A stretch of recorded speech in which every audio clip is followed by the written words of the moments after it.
خب بابک ما لایف هستیم. سلام خدمت همه شما دوستان عزیز، من بابک امروز به طور ویژه به همراه آرمین و سوزانای عزیز هستیم در خدمت شما و البته پوریای گرامی که امروز زحمت میکشن کار ترجمه رو انجام میدن. دوستان عزیز زیاد سخت نیست، میگم اولین تجربه ماست اما سعی میکنیم که بهترین شکل ممکن این قضیه رو پیادهش کنیم.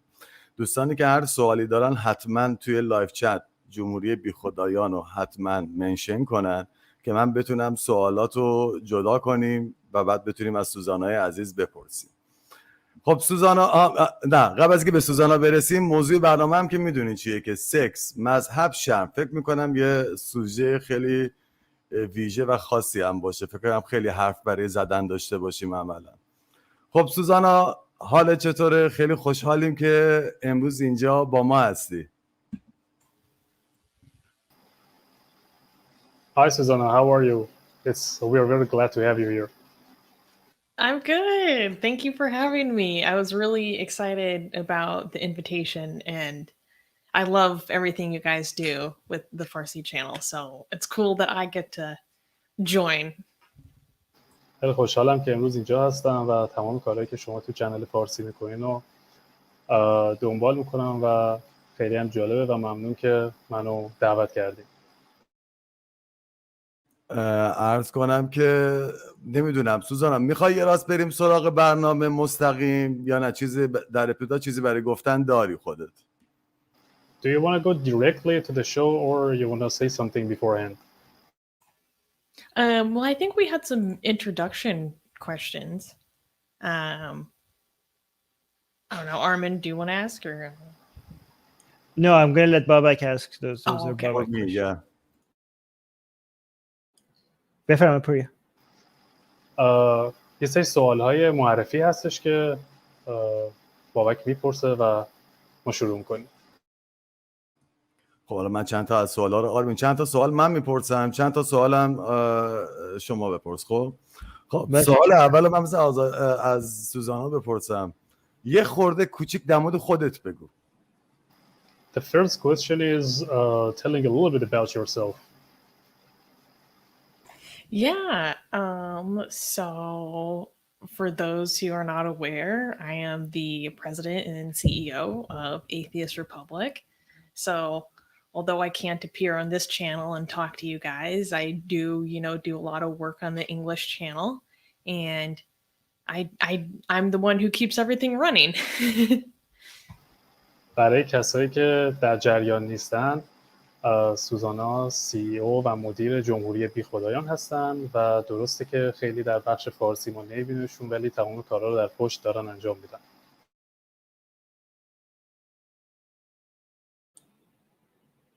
خیلی ممنون. بعد دیگه اینکه سوال بعدی میخوای آرمین بعدی تو بپرس، اینجوری سعی کنیم یه خط در میون بریم. نظرت چیه؟ باش من سوال بعدی من میخواستم بپرسم از سوزانا درباره قبل از اینکه بی خدا بشه دینش چی بود؟ بک‌گراند چی میشه فارسی؟ پیش زمینه یادم باشه. پیش زمینه دینیش چی بود؟ A little bit about your religious background, whether you had any religion before you became an atheist. Yeah, so I grew up in a Catholic family. Oh, hi, Qasim.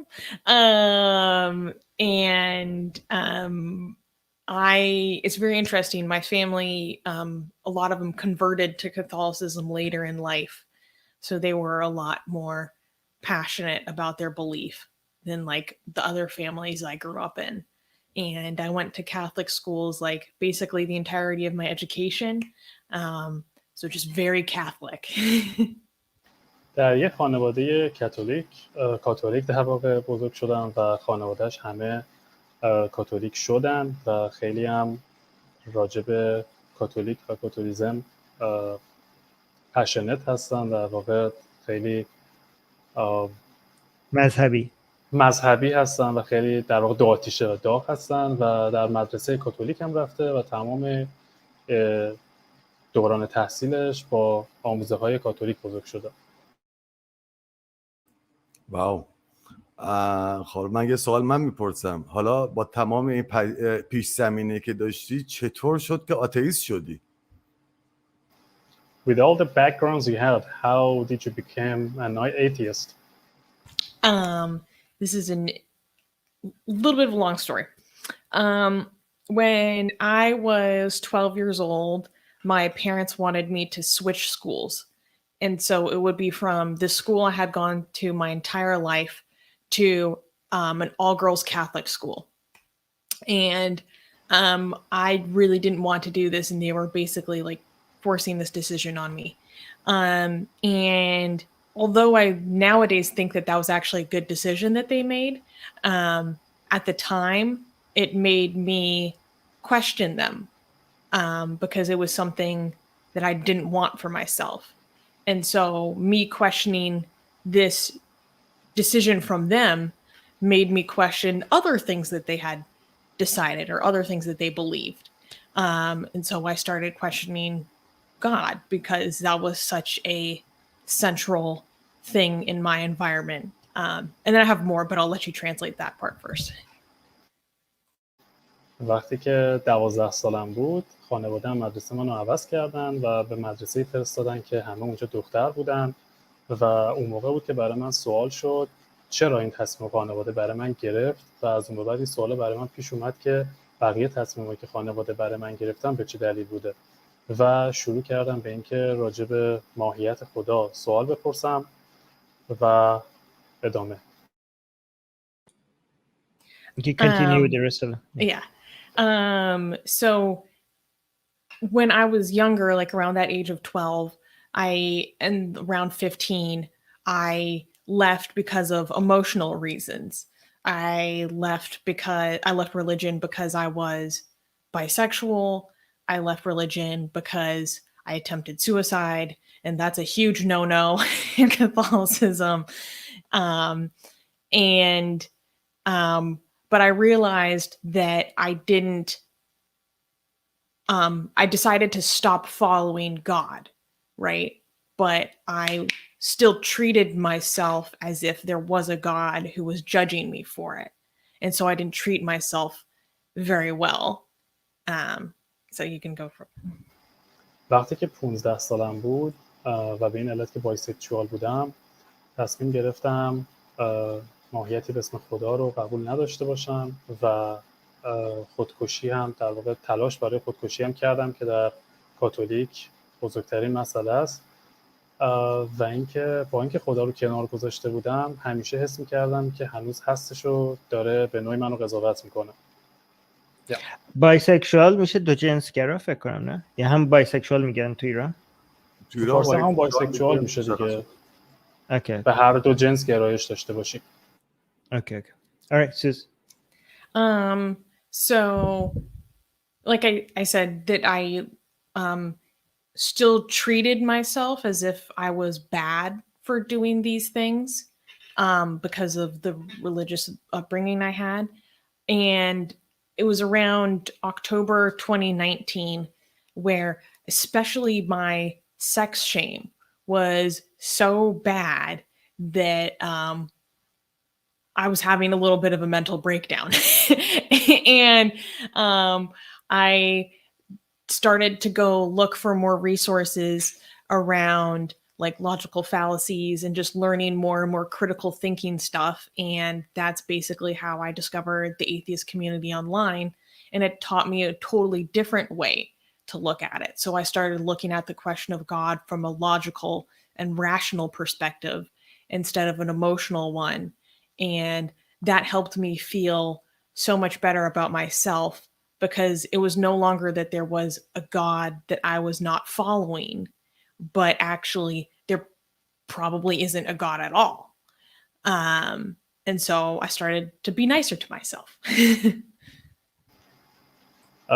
در همون دوران به خاطر تربیت مذهبی که از جانب خانواده داشتم و همچنان خودم رو جوری که سرزنش میکردم بابت اینکه خدایی هستش و داره منو قضاوت میکنه تا رسید به در واقع اکتبر 2019 که اون لحظه من با شرم جنسی در واقع مواجه شدم که یه جورایی ذهن منو کاملا متلاشی کردش و آروم آروم به این نتیجه رسیدم که آروم آروم با جمهوری بیخدایان آشنا شدم و بهتر با خودم برخورد کردم و اینکه ماهیتی به اسم خدا رو گذاشتم کنار.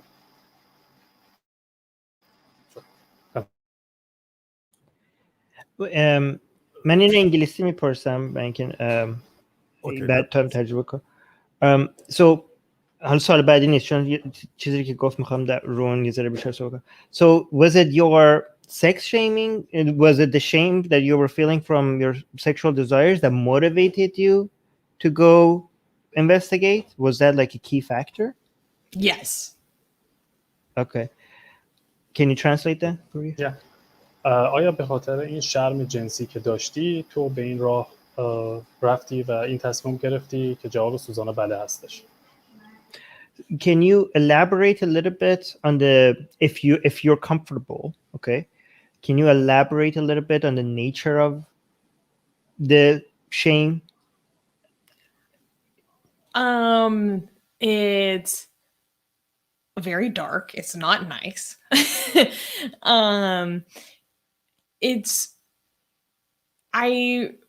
So, you know, I'm in my early 20s and I just realized that I had a totally different relationship to sex and desire and then relationships with other people than the rest of my peers did. My friends had no problems with this aspect of their life. But to me, it was cripplingly difficult. Like I couldn't even approach this aspect of my life and myself in any healthy way, because as soon as I did, I felt so visceral.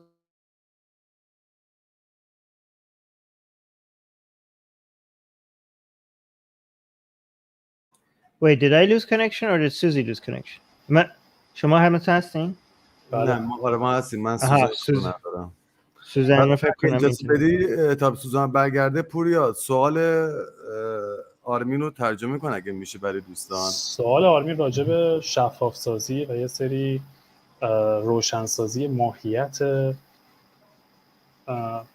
شرم در روابط جنسی بودش و تا جایی که من متوجه شدم و سوزانا گفت این بود در اوایل 20 سالگیش بود و دست و پنجه با این قضیه نرم میکرد که این شرم رو چیکار بکنه درونش و دوستاش هیچ مسئله و مشکلی با این قضیه نداشتن ولی خودش نمیتونست هنوز یه سری قضایی رو قبول بکنه و یه شرمی رو داشت و بعدش که متاسفانه ارتباط قطع شد و متوجه ادامه‌اش نشد. الان برای من پیغام فرستاد تو فیسبوک که داره برمیگرده، نمیدونم اینترنتش یه لحظه قطع شد. چیز ببرد آرمین بذار سوالمو من نه هم در مورد سوال قبلته اگه میشه سوالتو که پرسیدی یه مکس بکنین که پوریا سوالتو رو ترجمه کنه بعد سوزانا بخواد جواب بده. چش. به عبارت دیگه چیزی که داشت میگفتش، یعنی چیزی که من می‌خواستم بدونم اینه که یعنی چجوری این شرما ما همون ماهیت شرما رو و داشتم چیزی هم که داشت توضیح میداد جالب بود به خاطر اینکه میدید که مثلا اینکه مثلا این محدودیت هایی که البته من اینو ترجمه دقیق نمی کنم، خب الان چیزی که برداشتم و دارم به شما میگم چیزی که به نظر من داره میگه اینه که محدودیت هایی که مثلا جامعه روی روابط جنسی گذاشته، مثلا میبینه که دوستاش و همکلاسیاش راحت این به نظر میرسه که تو زندگیشون راحت این محدودیت ها رو تونستن یه جوری تو زندگیشون بذارن و دنبال کنن، ولی برای این سخت بود. یعنی یه محدودیتایی بود که نمیتونست رعایت بکنه و احساس میکرد که مثلا مشکل پس حتما با خودشه. البته من ازش میپرسم حالا که اومد. خیلی بذار سوالای لایو چت هم ببینیم نگاه کنیم. بچه دیدین چی گفت سوزانا گفتش که بیخدایی به خاطر ما جمهوری بیخدایان به بیخداییش کمک کرد. یعنی ما یعنی بعدم شد مدیر بعد که مدیر دقیقاً شد. نکته خیلی خاصی هم گفت.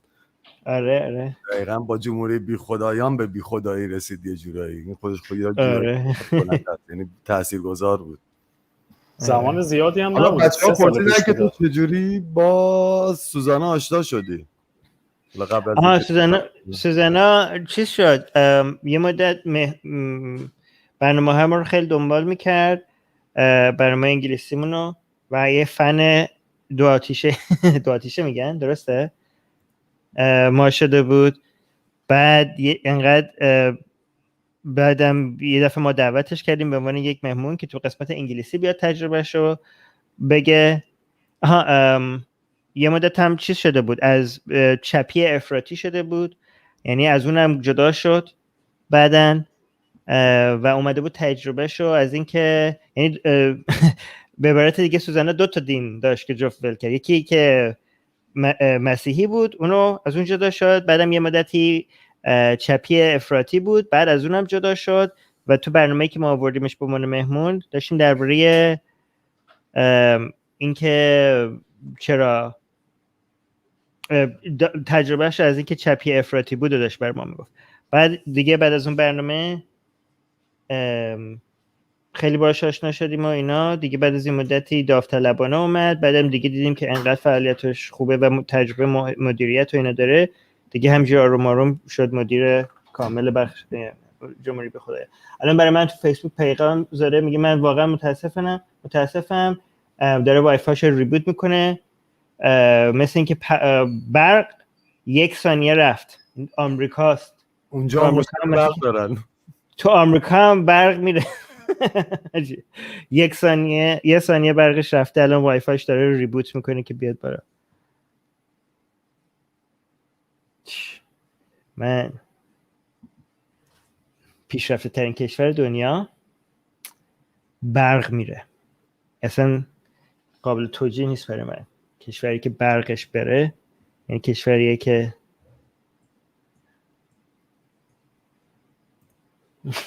آره قاسم میگه اونجا هم برق میره. آره اونجا هم برق میره. خوب اینه که الان 1 ثانیه برق میره به جای اینکه چندین ساعت برق بره. حالا داره میاد. خب دیگه چی تو لایف چت ببینیم. میخوای چند تا از صحبت‌های بچه‌ها رو. یه سوال خوبی هم قاسم پرسیده بود. الان میاد. کسایی که جدید اومدش. آره اومد، سوزانا اومد. You're welcome. Okay. Can you hear me? Yes, we can hear you. Thank God. I'm so sorry. I was freaking out. That's okay. It's not your fault. Okay. All right. So you were responding to my question on the nature of the shame that motivated you to become an atheist, to go look into things. And I was trying to tell people my analysis of what you were saying, which might be very inaccurate. So please correct me if I was wrong. I was saying that it seems to me that what you were suggesting is that you looked at the people around you and you realized that other people seem to have no problem living within the limitations of, the shame, the rules. It comes easy to them, but it didn't come easy to you. Like it was hard for you to accept the rules, and you felt broken somehow because you seem like there's something wrong with you, that you can't abide by these, like you are something, like the shame is justified in some way, right? Is that accurate? Was that an accurate? It's less that they no, Babek. So let me translate this. I just بچه من تنها چیزی که گفتم برداشتی رو که من برای شما توضیح دادم، برداشت خودم رو من الان از سوزانا پرسیدم که آیا این درسته یا نه. Okay, Suze, go on. It's less that my peers were living within the confines or whatever. It was like they didn't have to worry about this. Like they didn't seem to have like the problems that I did, where like just going to go pursue what you desire would leave me feeling wrong and disgusting and just it would just self-loathing. You know, they just didn't have any of these problems at all, and it just felt so like a completely different experience by comparison. راجب دوستای سوزانا بود که هر خواسته‌ای که داشتن به راحتی میتونستن دنبال بکنن و به نظرشون مسئله‌ای نبود، ولی سوزانا نمیتونست این قضیه رو در خودش حل بکنه و خودش رو سرزنش میکرد و اینکه نمیتونست با این قضیه کنار بیاد و نمیدونست که چطوری بقیه با این قضیه مسئله‌ای ندارن، ولی خودش نمیتونه این قضیه رو هنوز قبول بکنه. این شرم رو در واقع. پوریا جان، من فکر کنم منظورش این بود که بقیه این خواسته‌هایش رو نداشتن، یعنی مثل اینکه چیزایی که یعنی براش اصلا این نبود که هر چیزی رو میتونستن برن دنبال کنن. به نظر میرسه که چیزهایی که سوزانا میخواست اونا نمیخواستن، برای همین برای سوزانا سخت بود، برای اونا سخت نبود. فکر کنم برداشت من این بود. درسته، ولی من فکر می‌کردم قضیه اینه که چون در اوایل 20 سالگیش وقتی گفتم شاید حالا دوستانی که داشته خیلی راحت‌تر میتونستن اون خواسته هایی که دارن رو بیان بکنن، ولی شاید سوزانا به خاطر اون شرمی که داشته یا متفاوت‌تر به این قضیه نگاه می‌کرده نمیتونسته. خب اینو بذار ازش بپرسیم که شفاف کنه. من ازش میپرسم که کدومه، آیا بقیه یعنی خواسته‌هاشون میگفتن چون شرم نداشتن، یعنی که سوزانا چیزایی رو می‌خواست که اونا نمی‌خواستن. Susanna, was it the difference between you and others, was it that other people were like easily follow their sexual desires without shame, or that but you had shame, like they had no shame and you had shame, or was the difference that you all were under influence of shame, but you just had stronger desires or desires that they didn't have? Okay, خب من سوالی که از سوزانا کردم اینه که آیا تفاوت تو با بقیه این بود که اونا شرم داشتن، اونا شرم نداشتن ولی تو شرم داشتی، برای همین زندگی سخت‌تر بود، یا اینکه اونا همتون شرم داشتین ولی تو خواسته‌هات یا قوی‌تر بود یا خواسته‌های دیگه‌ای داشتی که اونا نداشتن؟ Great, go ahead, Susanna. Well, I mean, like, there's stuff that I like that other people don't like, but it was not that I had stronger desires than other people, although I think I thought that. It was that, like, they seemed to have no experience of shame versus me, who was, like, terrified of it. که چیزایی که من دوست داشتم و خیلی دوست نداشتن، یعنی در واقع خواسته ها شاید متفاوت بوده، ولی در آخر جملهش این بود که قسمت آخر رو گم کردم، ولی در آخر جملهش این بود که در واقع دوستانش هیچ ایده‌ای از این شرم نداشتن و این شرم رو در خودش حس می‌کرده، ولی فکر می‌کرده که اونا هیچ ایده‌ای از خود این شرم ندارن، از خود احساس کردن این شرم ندارن. من ازش الان میپرسم که چرا دلیل این چی بوده. Why do you think that was? What was the source of this shame? میگم منبع این شرم چی بوده؟ Religion in a very sex negative environment, mostly influenced by religion. بیشتر این شرم دقیقاً از مذهب می اومده و تأثیراتی که مذهب در زندگی داشته. سکس نگاتیو به فارسی چی میشه؟ سکس نگاتیو سکس شاید منظور موردهای منفیه که دیدهای منفیه که نسبت به سکس هستش. آره میشه دیدگاه های ضد سکسی. ما اینجا الان یک کلمه جدید فارسی میسازیم. سکس من لغت به لغت اگه بخوایم ترجمه کنیم میشه سکس. یکی از بچه‌ها ترجمه کرد سکس گریزی. عالی. دید ضد سکس، ولی سکس گریزی بهترین ترجمه است. ما همین الان اینجا ساختیم سکس گریزی. آره. خیلی خوب، عالی. بابک تو بپرس سال بعدی. نه بپرس، بعد این ور بودم، بپرس من میام. Okay. All right. So I'm going to ask the next question. Okay. So, right now we're just been talking about just a general negative, positive influence of religion on your, on shame and the fact that that's the source of your shame and all. But can you give us some examples of how religion, what does that look like? Can you paint a picture that people could see how religion affected your life with sex and shame before, and then maybe after that we could talk about now? Yeah. Okay. So let me tell people what I asked you right now. من از سوزانا الان دارم میپرسم که آیا میتونی برای ما یک ذره واضح‌تر نشون بدی برامون یه جوری که ما بدونیم ببینیم که دین و مذهب چجوری روی زندگی جنسی و روی شرم تاثیر گذاشته. Okay, so go ahead, Susanna.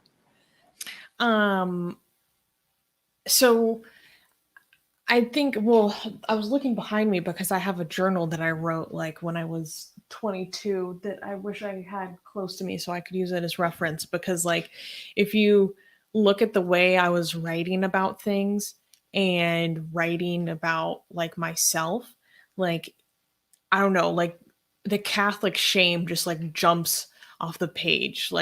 It has such a specific flavor. It's hard. I think with, I don't know, maybe it's just a Catholic thing. You're taught that is something very private that should be hidden and kept from everyone else. And under no circumstances, should other people see that. And that was really hard for me, especially as a young woman. اون لحظه که سوزانا برگشتش دنبال مجله میگشت برای سال 2002 که راجع به تاثیرات شرم بوده که اشتباه نکنم، و گفتش که وقتی راجع به خودش مینوشت و چیزایی که بود، یک شرمی رو به خاطر کاتولیک بودن توی خودش حس میکرد و احساس میکرد این موضوعی که در تحت هیچ شرایطی نمیتونه حتی بروز پیدا بکنه، یه چیزیه که باید درون خودت نگهداری و هیچ وقت بروزش ندی. و این مسئله بودش که این اینجوری فکر میکرد توی زمانی که خیلی جوان بود، فکر کنم اوایل 20 سالگیش گفتش. به عبارت دیگه الان اینو ازش میپرسم که ببینم این برداشتم درسته. چیزی که داره میگه اینه که حتی آوردن این امیال جنسیش از مغز خودش توی این دفترچه، خب حتی اینم احساس شرم میکرد که اینو نوشته بیرون، برای اینکه چیزیه، اینا افکاریه که بر اساس عقاید دینش باید کاملا مخفی و خصوصی بمونه. یعنی اینکه آوردتش بیرون توی همچین دفترچه‌ای احساس شرم بهش دست داده که چرا اینو روی کاغذ نوشته. من الان میپرسم که ببینم برداشتم درسته یا نه. Susanna, so were you suggesting that the mere idea of you taking your desires out of your mind and putting it on paper is basically expressing it in a way, bringing it out in the world, that is a source of shame for you because it was supposed to remain inside your head, it was supposed to remain in your mind and not be put out in the world, and the fact that you took it out of your mind and put it in the outside world, that was a source of shame for you? Is that what you're suggesting?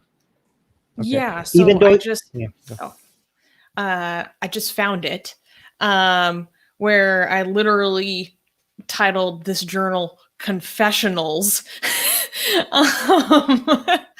because in that Catholic. And I don't know, when you read this, it starts out with I feel driven to make these confessions. Simply in my mind, these thoughts are so burdensome. And I go on to talk about how I have just excessive worry and I feel like if I confess it, then people will rightfully see me as disgusting and cast me out. And the act of confessing these things, what is its own form of like self-flagnation. Like در واقع اسمی که برای این حالا دفتر یادداشت برای خودش گذاشته در واقع شده اعترافات و گفتش که احساس می‌کردم من دارم به این سمت سوق پیدا می‌کنم که یک چیزی رو اعتراف بکنم و حس می‌کردم که باید این حس از من خارج بشه و باید اعتراف بکنم چون در واقع کار اشتباهی رو دارم انجام میدم و در واقع اون قسمت شکنجه شخصی خودم باید انجام بشه. احساس می‌کردم رویه‌ای که دارم میرم رویه نادرستیه که به خاطر آموزه‌های کاتولیک قطعاً اومده بالا.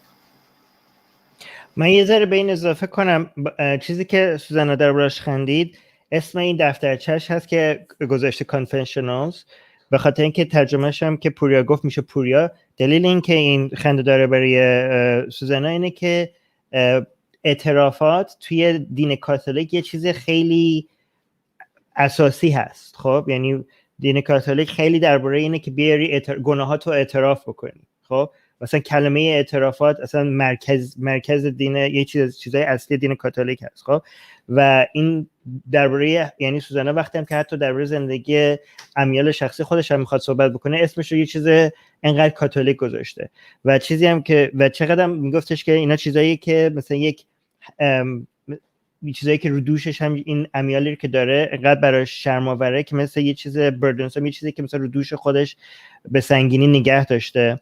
و اینم که این شرمی و چیزی هم که مثلا نوشته این بود که این شرمی هم که احساس میکنه از خودش چیزیه که حقشه.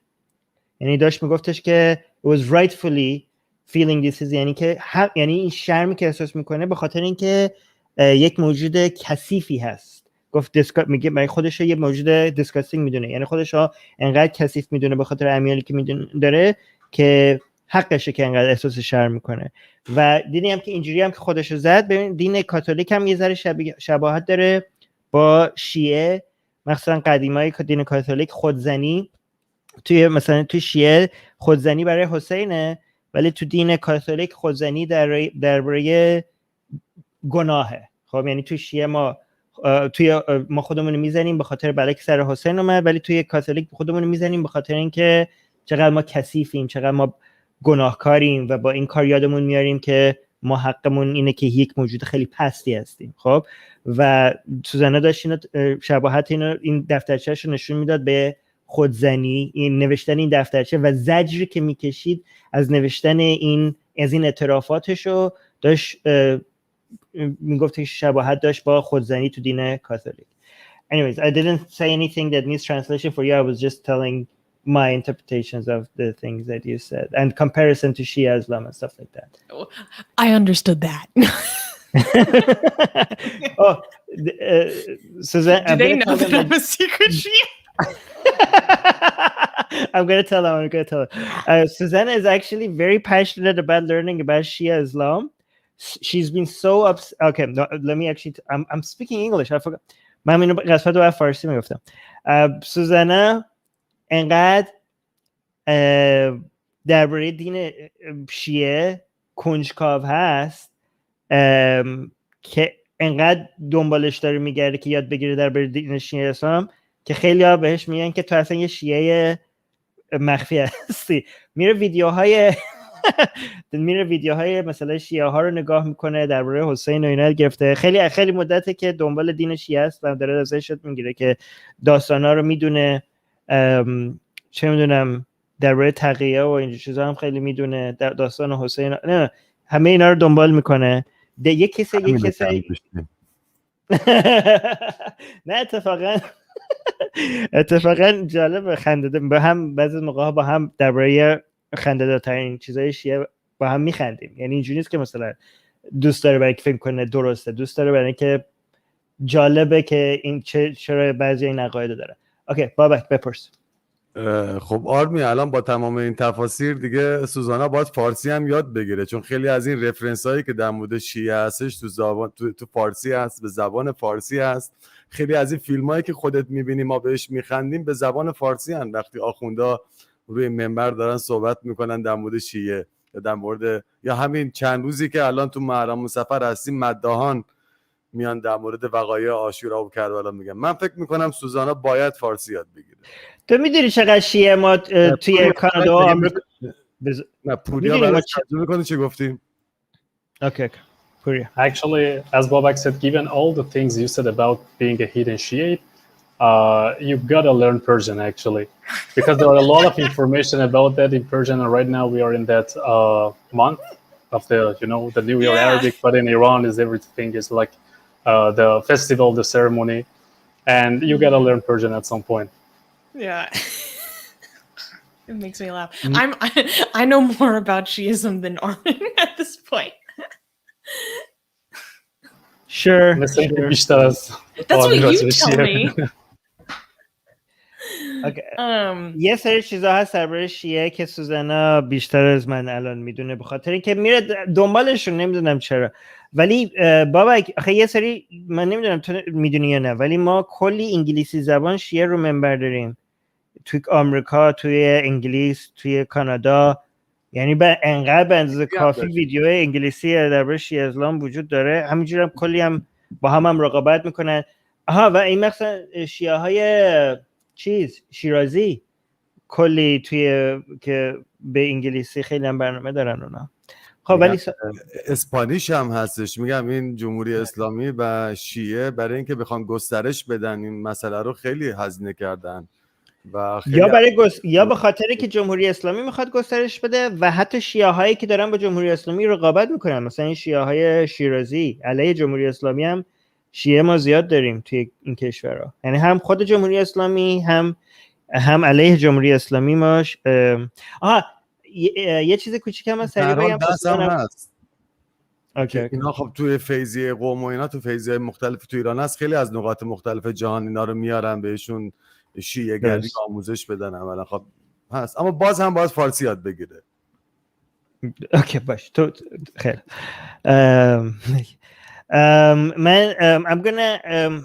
من یه سوال میخوام بپرسم درباره این که سوزانا قبلا خودشو چجوری میدید و بعد الان چجوری خودشو میبینه. خب Susanna, how did you see yourself before? Like what was your view of yourself when you were struggling with religion, and how do you view yourself now? How I viewed myself before was just like terribly, like something worthy of disgust, shame, rejection, something that other people would be ashamed of, that I had to keep hidden because it was only a matter of time in which they would learn something about me that made them disgusted with me and then judge me and reject me. Yeah.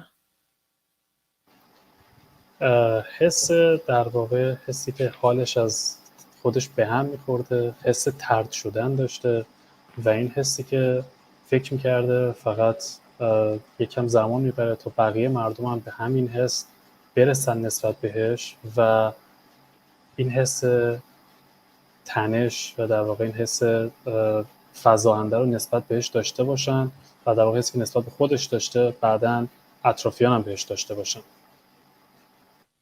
And like just a source of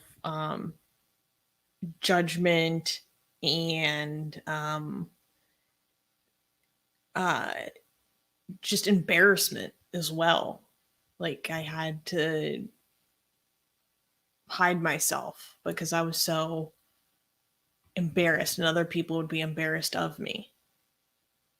این حس سرزنش و این حس قضاوتی که نسبت به خودش داشته و حس می‌کرده که بقیه هم ممکن سرزنشش کنن، قضاوتش بکنن و در واقع حس خجالتی که در خودش می‌دیده.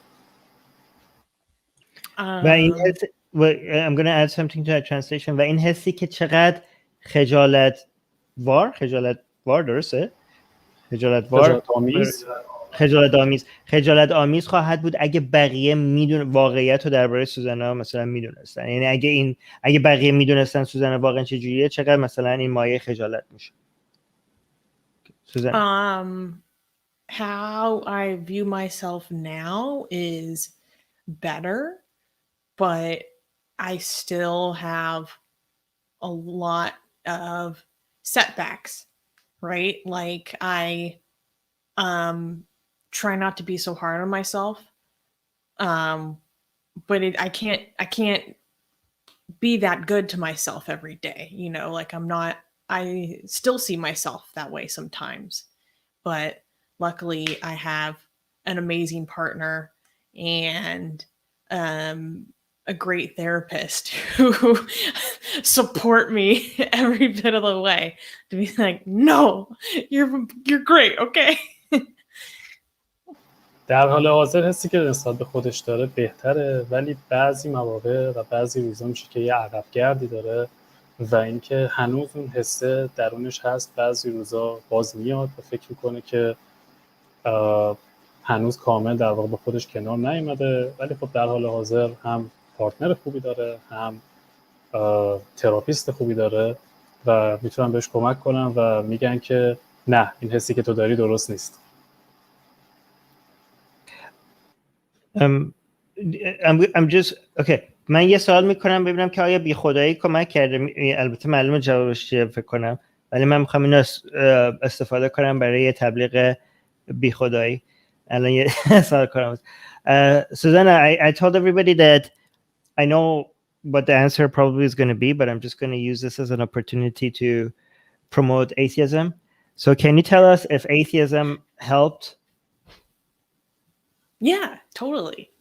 I think because I was talking before about how when I left God, when I was really young, I don't think I was looking at it logically. So I was still treating myself badly because I was breaking the rules of God, right? Even though I didn't want to follow him because I disagreed with this. I thought it was bullshit. But when you start to actually question, like, there's no actual logical basis for this belief anyways, it becomes so much less of a judgment against my character, who I am and what I do, than if you just are like, there's no logical basis for this belief system anyways, so why am I treating myself like I'm a horrible creature for not following this thing that's illogical.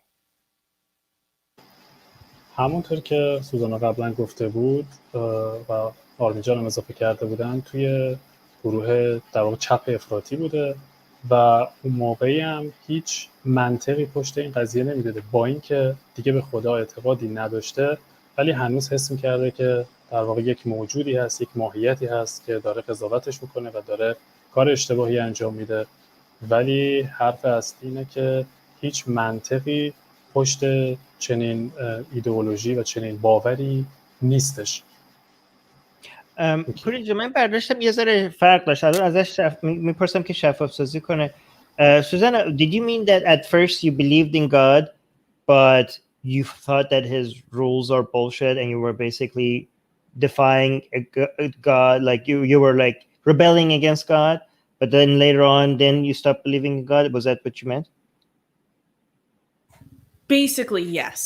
When I was little, I thought I didn't believe in God, but now when I look back, the way I was acting and treating myself like makes me think that I was still acting like this was legitimate, because I was treating myself as bad still in comparison to this thing, even though I thought I didn't believe. Okay.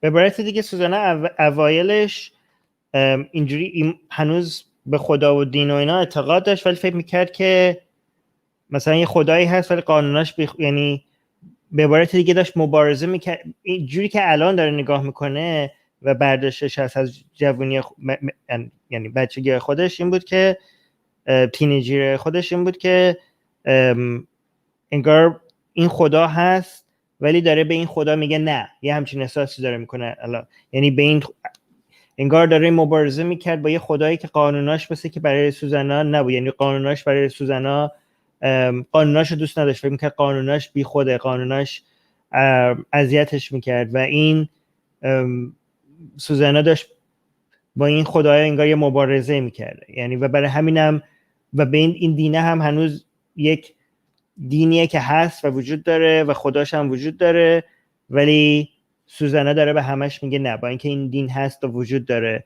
و برای همینم این تاثیر داشت روی اینکه فکر کنه که واقعا شرم‌آور هست وجودش، مثلا وجود سوزانا شرم‌آوره، خودش یک موجود پسته، برای اینکه داره به این خداه میگه نه. بعدن بود که ایمانش از خدا دست داد. یعنی اینجوری نبود که ایمانش از خدا از دست داد بعد به دین گفت نه.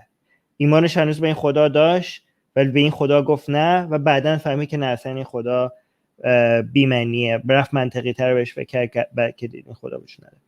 بابک سوال از لایو چت زیاد من دیدم، میخوای چند سوال لایو چت رو بپرس؟ سوال از لایو چت هست، اما من خودم میخواستم یه سری سوال برم تو مباحث جنسی، تو مسئله سکسی خود سوال بپرسم ازش و الان نمیدونم میخوای بعد از سوالای لایو چت بگم یا الان؟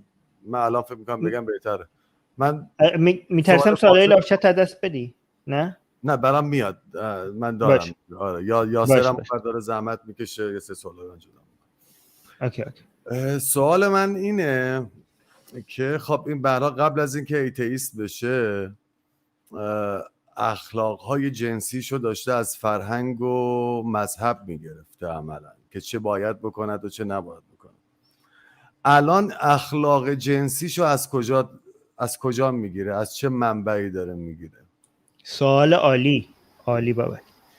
Actually, the question is, before you became an atheist, the moralities through sex came from the religion. But right now, the moralities you think you have about the sex, what are they coming from? Oh, good question. I guess a lot of education, like basically from a harm reduction principle. So like looking at what is harmful, and a lot of education that honestly has its origins in the BDSM community around like safety and consent. And a lot of people don't know that a lot of the education comes from that community. Yeah, a lot of stuff like that. Just being risk aware and having really good communication, like really good communication with your partners. Yeah. در واقع گفتش که بیشتر از مطالعاتی که داشته که از جامعه BDSM میاد، حالا ترجمه برای BDSM هست یا فکر میکنم خود شفاف باشه، احتیاجی به ترجمه نداشته باشه، و اینکه ارتباط بسیار نزدیکش و صحبتش با پارتنرش و بیشتر آموزه ها از اون میاد و گفتش خیلی ها نمیدونن که خیلی از آموزه ها از اون قسمت داره میادش، از این جامعه داره میاد و فکر کنم همین بود. آره میجون اگه چیز قسمتی من جا انداختم. من برداشتی که داشتم اینه که اصولش یعنی پایش هارم ریداکشنه، یعنی اینکه فلسفهش از کجا میاد. هارم ریداکشن میشه مثلا کم کردن، یعنی همون چیزی که ما تو این برنامه چندین بار دربارش صحبت کردیم، یعنی فایده گرایی یا سودمند گرایی، یعنی کاهش، یعنی چیزی که اذیت و آزار میده این بده.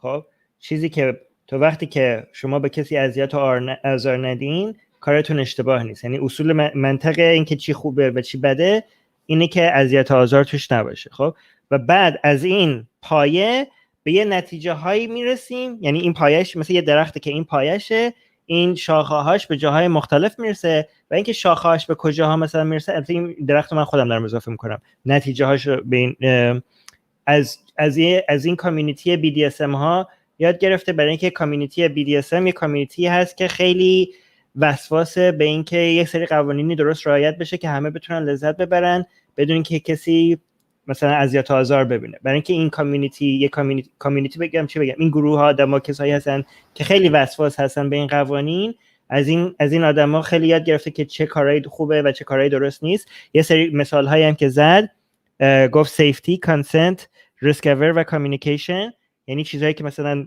اینا حساسن بهش و خیلی مهمه توی زندگی سکسی، اینه که امنیت، یعنی قوانینی که رعایت بشه که همه امنیت داشته باشن. کانسنت خیلی مهمه، از همه چی مهمتره به نظر من، ولی ترجمه فارسیش چی میشه؟ اینا اتفاقا رضایتمندی، رضایت، یعنی رضایت که ببینن که همه از اتفاقاتی که داره میفته رضایت داشته باشن.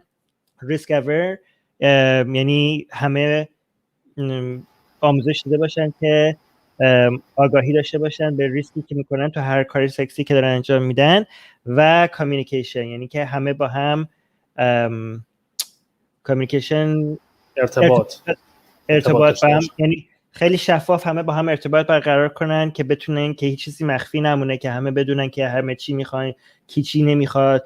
یعنی اینا رو یاد بگیرین که چجوری با هم شفاف ارتباط برقرار کنین، همه آگاهی داشته باشن از ریسکایی که داریم میگیریم، همه بدونن کی رضایت داره، کی همه مطمئن باشن یک کسی از این کاری که داریم میکنین رضایت دارن یا ندارن و قوانین امنیتی رعایت بشه. اینها همش نتیجه گیری از این هست که اخلاق جنسی بر اساس پایش بر اساس از کاهش صدمه harm reduction میشه، این کاهش پایش کاهش صدمه. درست. فکر اصول کاهش صدمه فکر کنم بود. اصول کاهش صدمه. و ببینین چقدر این روش فکر به نظر من چقدر پیشرفته تر هست درباره قوانین سکسی نسبت به چیزایی که توی دین به ما یاد دادن. یعنی چقدر این نتیجهش تجربه خوب برای همه میشه، یعنی و کاهش صدمه برای همه میشه. چقدر این پیشرفته تر و مفیدتر هست از این چیزهایی که به ما یاد دادن درباره اینکه چی خوبه و چی بده. خب من بابک ادامه داره همین ادامه داره. یعنی الان با توجه به این 4 تا اصلی که حالا معرفی کرده اینجا، اگر این 4 تا اصل رعایت بشه هیچ نوع محدودیتی در گرایش‌های جنسی و در رفتارهای جنسی برای سوزانا یا مثلا افرادی مثل ایشون وجود نداره دیگه. یعنی خط قرمز این 4 تا هستن و تا زمانی که اینا رعایت بشن هیچ نوع محدودیتی در روابط جنسی نیست و شرمی هم نخواهد بود. The rest of Babak's question is that according to the 4 principles you said, like with the consent, with the rest of the 3 you said, if all these 4 principles meet together, there is no red line, and either for you or for anyone, and you can have any kind of sexual desires or relationships without any limitations. I disagree, because these principles like take into consideration the other person's or party's ability to consent, right? So these principles take into consideration that a child cannot consent. For example, it acknowledges that an animal cannot consent. You know, it purposefully examines what is harmful. And just because something might be like harmful in one way, like some people like to be hit or something or spanked, you know, as it's about being very well educated about what could happen if you do that, and so that everyone who's doing it is fully educated and aware, fully informed. It's about informed consent. So everyone has to know what they're signing up for, have agreed to it before it occurs. Like those are all prerequisites. So if the other party is not able to be fully informed on these things, then it's wrong because it's harmful. And Yeah. Yeah, but I think you didn't understand Babak's question. Like, what is it that you're disagreeing with? Because I think you misunderstood Babak's question. Well, you I was think. like there aren't red lines. Oh no. Babak was asking, are these these are the red lines basically? Yes. Like, okay. So, but there are no, like, as long as these are. So the question is, as long as these red lines are followed, everything should be permitted, right? As long as, and like, for example, he wants to know, like, there shouldn't be any shame in your desires as long as you are abiding by these rules. That's what he wants to know, I think. Yes, I would. I think I would agree with that, unless there's like another circumstance that's, yeah. Okay, put it. یعنی نسبت به سوال بابک جان، اگه این 4 اصل رعایت بشه هیچ خط، یعنی در واقع خط قرمز همین 4 اصله و اگه رعایت بشه هیچ مسئله و مشکلی نباید باشه. چون اونجوری که سوزانا گفتش باید همه کاملا در جریان اتفاقاتی که داره میفته باشن، چون یه قسمتی گفتش که کسایی هستن که یه سری از خشونت‌های جنسی رو دوست دارن، حالا این خشونت‌های بدنی هستش و در شرایطی که بدونی چه کاری داری انجام میدی از ریسکش اطلاع داشته باشی و کاملا در جریان باشی، اون موقع هستش که رضایتمندی میاد و خط قرمز در واقع مسئله و مشکلی دیگه پیش نمیاد، چون اینا خط قرمزاست طبق گفته سوزانا. به عبارت دیگه، اول سوالی رو که اول جواب داد به نظرش رسید که ما داریم میگیم که آیا هیچ خط قرمزی وجود نباید داشته باشه. بعد با این مخالفت کرد، گفتش که نه، یه خط قرمزایی وجود باید داشته باشه. همین چیزایی اصولی که اولش خودش گفت، بچهای کودکان. آره، گفتش که مثلا رضایت، وقتی میگیم رضایت، یه چیزی که مثلا میگن رضایت informed consent میشه رضایت با اطلاع. خب یعنی شما نمیتونید بگین مثلا یه بچه رو نمیتونید بگین رضایت میده، برای فقط یک انسانی که یک انسان بزرگ میتونه فقط رضایت با اطلاع بده. خب یعنی ما رضایت با اطلاع میخوایم، نه فقط رضایت. خب و گفت یه سری خطای قرمزی وجود داره. بعد گفتم نه، من سوالو یه ذره شفاف کردم که گفتم نه، منظور بابک اینه که آیا بعد از اینکه اینا رو رعایت کردیم آیا همه چی قابل قبوله، یعنی هیچ شرمی دیگه وجود نداره. بعد گفت آها آره، یعنی فقط خط قرمزا فقط اینا هست. من یه چیزی رو میخوام حالا از سوزانا برای ادامه هم سوال بابک من یه سوال تو یه ذره ادامه بدم به خاطر جوابی که سوزانا داد. آره، چون منم سوال کنم داره. الان تو ادامه بده بعد من میگم، چون منم سوالم ادامه داره. اما تو حالا خودت بپرس. برای اینکه بعضیا دوست دارن از جنسی دوست دارن به هم مثلا یه ذره صدمه فیزیکی مثلا بزنن. به نظر میرسه که خب یه تناقض بین این قوانین وجود داره. خب چون ما هم درباره رضایت صحبت کردیم، هم درباره این که مثلا ریسک رو بیاریم پایین صحبت بکنیم، یعنی که مثلا صدمه فیزیکی، مثلا میگیم صدمه رو بیاریم پایین. خب حالا این برای بعضیا این تناقض داره. بعضیا دوست دارن به یه نفر دیگه مثلا یه ذره صدمه بزنن، یعنی که ببینن صدمه بخورن از کسی دیگه. آیا اینا با هم تناقض نداره؟ این سوال من میپرسم. خب Susanna, is there a contradiction within some of these standards? Because we mentioned that we want people to we care about consent, but we also care about safety and risk awareness. So how is it not a contradiction when people give consent to be harmed, and if people want to harm somebody or want to be harmed by somebody, how does the principles of harm reduction apply to among people who literally want to harm each other? And and how does doesn't the principle of consent here contradict the principle of harm reduction?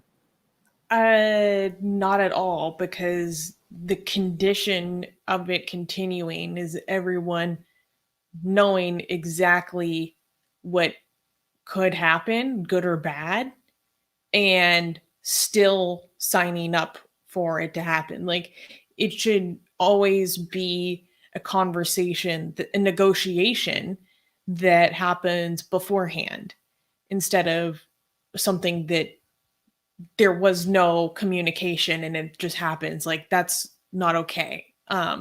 Like, it's called harm reduction because it's like we being whoever's doing the activity, like is aware that it is like maybe physically painful, but the question is like to what extent, you know, like we don't want to cause permanent damage, but that doesn't mean we can't enjoy different sensations, and other people experience different sensations on their body, whether it's pleasurable or painful, like very differently. You know, some people find that itself very pleasurable. So it's not a contradiction because it's being fully informed on what you're signing up for. Like harm reduction doesn't mean that there's no harm. It's about like reducing the amount of permanent damage that could be inflicted, you know, hopefully none.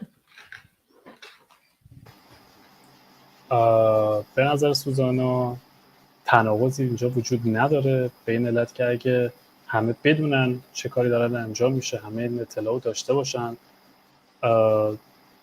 و با هم صحبت بکنن و این ارتباط رو داشته باشن، چون بعضی وقتا هستش که یک نفر، هر کسی لذت و خشونت و هر چیز رو به نوعی میبینه، در واقع نسبیه. یکی ممکنه قسمتی رو که به عنوان لذت داره میبینه جوری باشه که برای نفر مقابل کاملا دردناک باشه و تا چه حدی این قضیه ممکنه ادامه پیدا بکنه. بعضی وقتا صدمه‌های فیزیکی توی مسائل جنسی جوریه که ممکنه اثرات همیشگی برات داشته باشه. ولی به نظر سوزانا تناقضی وجود نداره تا زمانی که هر دو طرف بدونن و اطلاع داشته باشن که تا چه حدی و چه جوری دارن این کار رو انجام میدن، تا زمانی که از قضیه حالا عرفش یا لذتش خارج نشه و صدماتی نداشته باشه، تناقضی هم وجود نداره. البته نگفت هر دو، گفت همه، چون همیشه هم دو نیست، میتونه 3 4 5 هم باشه. البته من فکر میکنم بین گرایش و انحراف جنسی یه مسئله هست. این وقتی که میگیم فردی که حالا همین مثالایی که اومدین خون زدین، من فکر میکنم یه جورایی اگر اشتباه نکنم خیلی از روانشناسا اونو انحراف جنسی میدونن یا یک مشکلی میدونن که باید تحت یه تراپی قرار بگیره عملا. نمیدونم، حالا شاید نظرم اشتباه باشه. اوکی پوریا میخوای ترجمه کنی اینو برای سوزانا یا میخوای من بگم؟ آره چون میتونی بگی. Okay. Bobak is wondering about some, you know, psychologists or experts who think like stuff like BDSM is like a disease or like a mental disorder that needs to be cured. Do you have any thoughts on that? Totally. So I studied psychology, and there are, it's called, I don't know how you would translate this, but a paraphilia is a clinical diagnosis in the manual of clinical diagnoses. It's a big, thick book. And the difference between just like a kink and a fetish and a paraphilia is that with a paraphilia, that you cannot achieve pleasure, sexual pleasure without that, like to the point that it is an impairment. So what is defining of if it is like a disorder is if it brings impairment to the function of that person's overall life. Okay, but other than that, you don't think that BDSM by itself is like a, do you have any opinions on people who just think like this is a disease by itself, like you know, this is a mental disorder by itself, the BDSM lifestyle? Well, I'll let Portia translate first. Okay. چیزی که سوزانا گفتش که روانشناسی خونده و یک قسمت بزرگی از روانشناسی هست که اگه اشتباه نکنم همون قسمت حالا بچه بازی در واقع میشه، تو فارسی هم پدوفیل حتی میگن. نه paraphilia. Paraphilia. نه paraphilia. این دو نه paraphilia یه چیزی هست که مثلا چیزی که سوزانا داره میگه اینه که اینا به خود به خودی خود فرق داره. یعنی یه نفر اگه دوست داره BDSM یا یه نفر دوست داره یه سری کینک های دیگر رو دوست داره، این فرق داره با کسایی که مشکل پارافیلیا دارن. پارافیلیا کسایی هستن که انقدر این هم چیزی تمام زندگیشون گرفته که باعث جلوگیری از ارضای جنسیشون به هر روش دیگه ای شده. خب یعنی اصلا نمیتونن مثلا فرض کنید شما یه نفر باشین که قبلا یه دختر زیبا رو میدیدین احساس میکردین که این چه زیبا فلان اینا، یعنی احساس جنسی رو نمیکردین، ولی الان تا وقتی که مثلا اینو دست و پاشو نبندن اصلا هیچ احساسی نمیتونی بکنید. خب یعنی اون وقت این مثلا ممکنه مثلا میشه پارافیلیا، یعنی اصلا تمام نه تنها باعث لذت بیشتر نمیشه، اصلا مانع ابراز جنسی شما به هر شکل دیگه ای شده. Susanna, I'm just clarifying, like for example, if somebody cannot express themselves sexually in any other way other than like in a BDSM context, would that be paraphilia? So there are specific paraphilias. So I can't remember exactly. One of them is like you can only experience pleasure if you're forcing yourself on someone. Like that's an example. Okay. It's not even specific to BDSM, although there are some that are that's an example. fetishes. Right. No, I was giving you an example. Like, was that an example? Was that be a legitimate example? I don't think so. Okay. Exclusively being into BDSM, I don't think is its own paraphilia, because that's just could be someone's sexual expression. Do you have any other examples of paraphilia other than somebody wanting to force themselves on somebody? آرمین جان بذار من ترجمه میکنم اینو. نه همینو میخوام. پارافیلیا رو که از بچه‌ها نوشته دقیقاً همون حرفی که من زدم، انحراف جنسیه. بله من دارم تعریفش رو سعی میکنم به انگلیسی پیدا کنم که بعد بتونم تعریفش رو برای فارسی تعریفش رو بگم.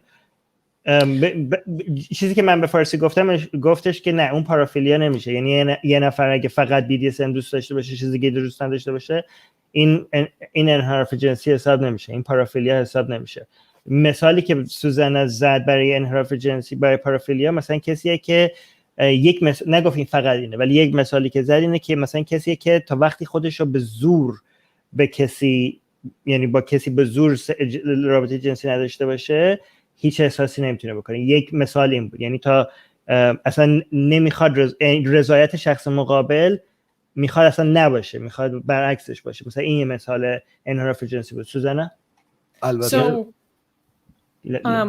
one example is like object sexuality. So like someone who can only have pleasure by looking at like women's shoes, and this would be, that's not bad by itself, but it becomes an impairment when they are not able to connect and be in relationship with other people because that it's such a specific form of desire. However, the things that you see in BDSM could be paraphilias, but not necessarily. So like masochism is the most common paraphilia in women, but not every woman who likes masochism has a paraphilia.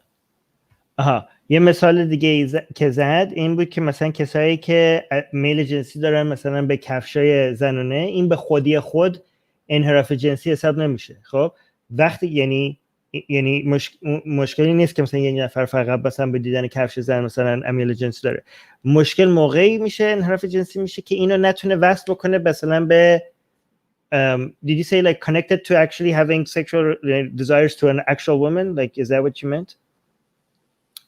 The shoes, the desire to shoes. Like, what's the point that it becomes paraphilia where you can? The fixation on that one thing actually prevents you from having relationships and an intimate relationship with other people. وقتی که ببینید مثلا فرض کنید یه نفر از کفش زنانه باعث میشه که میل جنسیش بره بالا و این جلوگیری نمیکنه، این میلی که به این داره جلوگیری نمیکنه از اینکه بتونه رابطه داشته باشه با زن. اتفاقا تازه میتونه کمکش هم بکنه. مثلا میتونه به دوست دخترش بره بگه که برو این کفش رو بپوش خیلی من دوست دارم. خب یعنی که با همچین تصمیم بگیرن. انحراف جنسی وقتی میشه که انقدر میلی که مثلا داری به یه هم چیزی مانع رابطه جنسی تو میشه با یک انسان دیگه میشه، مثلا یه همچین حالتی. مثلا یه مثال دیگه هم که بعدش زد، مثلا مازوخیسم کسایی هستن که دوست دارن مثلا از فیزیکی کسی مثلا بهشون صدمه‌ای بزنه و اینا. گفت این بزنم. دقیقاً گفت این به طور خود انحراف جنسی نمیشه، فقط تو شرایط خاصی که مثلا این باعث انحرافه. When you said like in certain situation this is going to be paraphilia, like what would make masochism, like at what point it becomes something that is okay to, like, do you have like is there like a way for us to recognize at what point this is going to be paraphilia, like masochism? There's a lot of debate over this, but I would say possibly when that desire is like so exclusive that it comes above like everything else, that actually starts to dissolve like relationships in your life. Like it becomes an impairment. It prevents you from intimacy instead of becoming a way to experience intimacy. Oh, wait. When you say above everything else, you mean everything else sexual or everything else period in your life? It could be both. Because if that's somebody's main kink above any other desire, like, is that a problem? Not necessarily. I mean, there's a huge amount of debate over this in the psychological community. Some people don't even think it should be included at all as a disorder. So I'll give an extreme example. Wait, I'll let Purya translate first. Okay, Purya, translate. گفت بحث زیادی در رابطه با قضیه انحراف جنسی وجود داره و اینکه ببخشید من چون جفتتون داشتین صحبت می‌کردین داشتم به هر دو گوش می‌کردم. شرمنده. نه خواهش میکنم. و اینکه گفت بحث‌های زیادی در این رابطه وجود داره که چه چیزی به عنوان انحراف شناخته میشه و چه چیزی نمیشه. و اگه اشتباه نکنم خواستم یه مثالی رو بزنن، یه مثال در واقع خیلی افراطی رو بزنن که حالا منتظر مثال هستم. گفتی داشت به عبارت دیگه یه جوری که میگفت کسایی که میگن تعریف میکنن که کی انحراف جنسی هست که کی انحراف جنسی نیست، اختلاف نظر درباره زیاد وجود داره و خیلی فکر میکنن که اصلا اینو به طور کل حتی افراطیش هم اصلا نباید کسی انحراف جنسی حساب بکنه. یعنی کسایی هم اونجوری هستن که این حرفو میزنن. گفت چیزی رو که خودش گفت مثلا خیلی بحث سر این هست که خط قرمز کجا هست و چه موقع انحراف جنسی میشه، اینه که وقتی که مانع میشه که تو بتونی رابطه نزدیک و صمیمانه با کسی برقرار بکنی. آره دقیقاً. یعنی مثلا این که مثلا شما دوست داشته باشین که مثلا یه کسی دست و پاتون رو ببنده بعد مثلا شلاق بزنتتون، این مشکلی، این انحراف جنسی نیست. خب ولی اگه که اینو انقدر مثلا یه هم چیزی رو این امیالتون به جایی برسه که نتونین با کسی رابطه صمیمانه نزدیکی با کسی داشته باشین و این اونجا اون وقت ممکنه این بشه که بهش میشه گفت انحراف جنسی. خب و در واقع جوری که شما اصلا بدون اون قضیه به هیچ لذت ارگاسم جنسی هم نمیرسی، یعنی فقط با اون قضیه است که این اتفاق میفته اگه اشتباه نکنم. نه چون منم اتفاقا نه چون منم پرسیدم گفتم خب ولی اگه بعضیا فقط اینو دوست داشته باشن میشه انحراف جنسی؟ گفت نه. گفت نه وقتی که فقط مانع، یعنی به نظر میرسه که استانداردش این بود که فقط وقتی مانع نزدیکی صمیمانه با یه نفر میشه. خب نگفتش که اگه فقط یه نفر اینو دوست داشته باشه چیز دیگه. گفتم من ازش پرسیدم یعنی تو میگی که آیا این اگه کینک اصلی یه نفر باشه این مشکل داره؟ گفت نه. ولی ببین مثلا شما ممکنه یه پارتنری پیدا بکنین که دقیقاً جفتتون همینو دوست داشته باشین و چون اینو دوست داشته باشین این صمیمانه‌تر هم که یعنی با هم یه زندگی رمانتیک هم با هم دارید. خب یعنی به خاطر این حتی این ممکنه باعث بشه که اوکی بذارین ازش بپرسم که ببینم شفاف بکنه. سوزانا, let's say there are a couple that they both, one of them is a sadist and the other one is a masochist, right? And they very and that's the only thing they both like. They don't like anything else, okay? But this is how they have sexual relationship with each other, but they also like each other and they have a romantic relationship with each other. But would this be paraphilia, given the fact that they don't like to do anything else with each other, but given that they have a romantic relationship with each other and they like, and they are or are capable of having close, intimate relationship with other people, would that mean that this is not paraphilia? Yes. So I actually found the definition. Okay, let me just clarify that you said yes, and then we'll go to definition. من ازش پرسیدم فرض کنیم که دو نفر یکیش دقیقاً اینو دوست دارن با هم انجام بدن و هیچ چیز دیگه هم به غیر از این دوست ندارن، ولی ماورای این میتونن با هم زندگی با هم صمیمانه میتونن باشن و میتونن با هم یه زندگی رمانتیک هم داشته باشن، ما جدا از زندگی جنسیشون و اینا، روابط جنسیشون با هم. آیا این میشه انحراف؟ این انحراف جنسی میشه گفت که این انحراف جنسی نیست؟ و گفت بله، یعنی این انحراف جنسی نمیشه و الان گفتش که تعریف دقیقش رو پیدا کرده، الان برای ما میگه. Okay, go on with the definition. So, and I can give like an extreme example, if that would help. But so the definition is characteristics of peripheral disorders. Most people with atypical sexual interests do not have a mental disorder. To be diagnosed with a paraphilic disorder, the DSM, that's the big book, requires that people with these interests, one, feel personal distress about their interest, not merely distress resulting from society's disapproval. That's important. And two, have a sexual desire or behavior that involves another person's psychological distress, injury, or death, or a desire for sexual behaviors involving unwilling persons or persons unable to give legal consent. So it's that definition actually allows for someone to have sexual desire from someone else's psychological distress, so long as that person is willing. Right.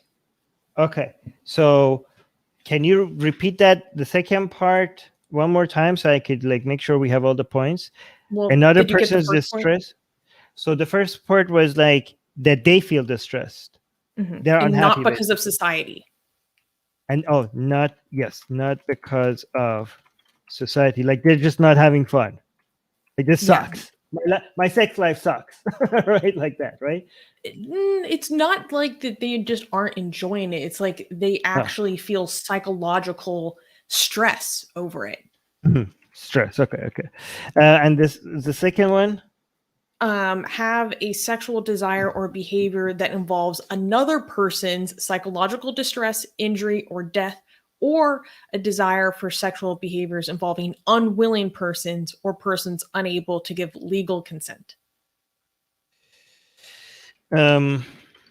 خب این وسطا یه فارسیش هم بگیم بچه‌ها تو لایو چت.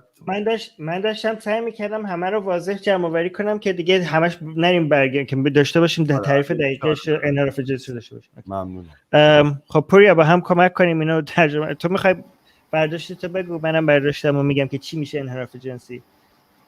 آرمین جان می‌خوای شما نوشتی باشه. منم وسطش اضافه بشم. بگم.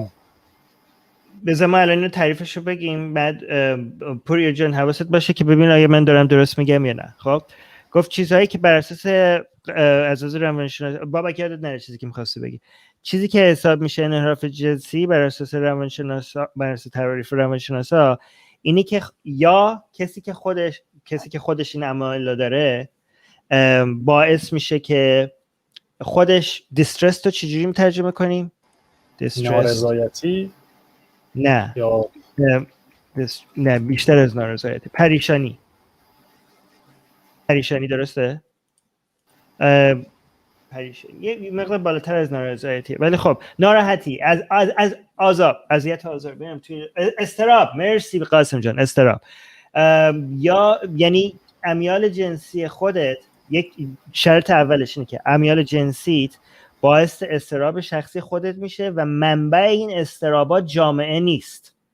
یعنی منبع این اضطرابات چون اگه منبع این اضطرابات جامعه باشن، این معنیش اینه که امیال شما انحراف جنسی نیست. خب برای اینکه این فقط استاندارد جامعه هست که باعث میشه شما اضطراب دارین. خب یعنی اگه استاندارد جامعه باعث داره میشه شما به خاطر امیال جنسیتون داره بهتون اضطراب میده، شما انحراف جنسی ندارین. ولی اگه امیال جنسی شما خودش داره به شما اضطراب میده و خودتون رو داره اذیت و آزار میکنه بدون فشار جامعه، این میشه انحراف جنسی. خیلی جالبه برای اینکه اگه دقت کنیم این تعریف انحراف جنسی بر اساس همون صدمه است، بر اساس همون اذیت و آزاره، یا به خودتون یا به بقیه، بدون اینکه به خاطر استانداردهای جامعه باشه. خب یعنی اگه شما به شدت این امیال جنسیتون داره بهتون استراب وارد میکنه، این انحراف جنسیه. ببین یعنی ما داریم سعی میکنیم ببینیم بیماری چیه، به خاطر اینکه بیایم درستش بکنیم. اگه شما دارین ناراحت میشین فقط به خاطر اینکه جامعه شما رو دوست نداره، این بیماری حساب نمیشه. شما مشکلی ندارین، جامعه فقط شما رو قبول نداره. ولی اگه شما امیال جنسیتون داره به خودتون استراب میده، خب این یه چیزیه که شما کمک احتیاج دارین، این یه بیماریه که باید درست بشه. پس شرط اولیش اینه که امیال جنسی شما داره به شما استراب میده بدون استاندارد جامعه. شرط دومش اینه که امیال جنسی شما داره به یه نفر، به بقیه داره یه استرابی میده که نمیخوان. خب بعضیا دوست دارن یه کسی مثلا استراب بهشون بده، ولی مثلا صدمه استرابی باعث میشه که شما بدون رضایت قانونی یک نفر با یه نفر، یعنی اگر امیال جنسی شما داره باعث میشه که بدون رضایتی یک نفر به یه نفر صدمه بزنید یا یه کاری بکنید که رضایت قانونی اونا توش نباشه، یا باعث مرگ کسی بشه، یا باعث صدمه جسمی یک نفر بشه که نمیخواستن، و این امیال جنسی هم به جزء انحراف جنسی حساب میشه. یعنی اگه ببینید به نظر میاد خطای قرمزی که یک چیزی از میل جنسی میرسه به انحراف جنسی، یا صدمه به خوده یا صدمه به بقیه‌ای که ازش راضی نباشنه. پوریا به نظر شما درست ترجمه کردم؟ در واقع میشه اعمال تمام اضطرابای شخصی که خود شخص داره بر شخص دیگری. چون اگه اشتباه نکنم قسمتی از mental distress داشت میگفت، در واقع میشه اون اضطراب شخصی که اضطراب ذهنی که خودت داری و میدونی که این قضیه باعث ناراحتی و اضطراب خودت میشه. فکر کنم اعمال این قضیه اگه روی کسی دیگه انجام بشه به انحراف جنسیه، در صورتی که اون طرف رضایتی نداره و اصلا این قضیه دیسترس رو نداره. درسته. Susanna, you wanted to give an example? Extreme example? So like an extreme example is this, I heard the story of this guy who he got his best orgasms when he was looking at clothing pins.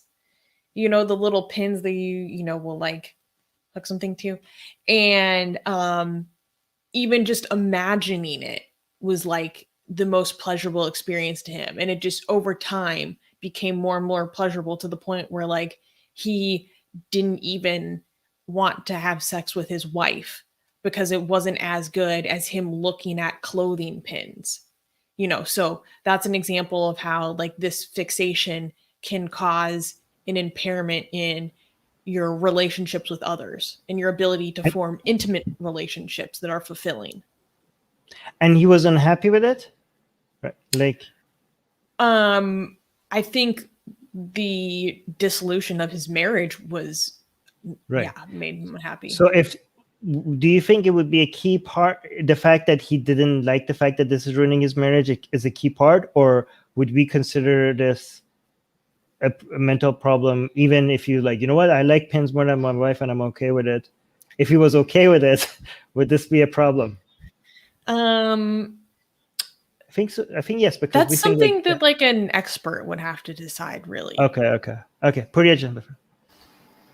داستان راجع به شخصی بودش که با اگه اشتباه نکنم کلودینگ پین این شاید بجایی بشه که روی لباس زده میشه یا سنجاق میشه بابک. آره سنجاق سینه شاید در واقع باشه، یا این متعلقاتی که ترجمه کن.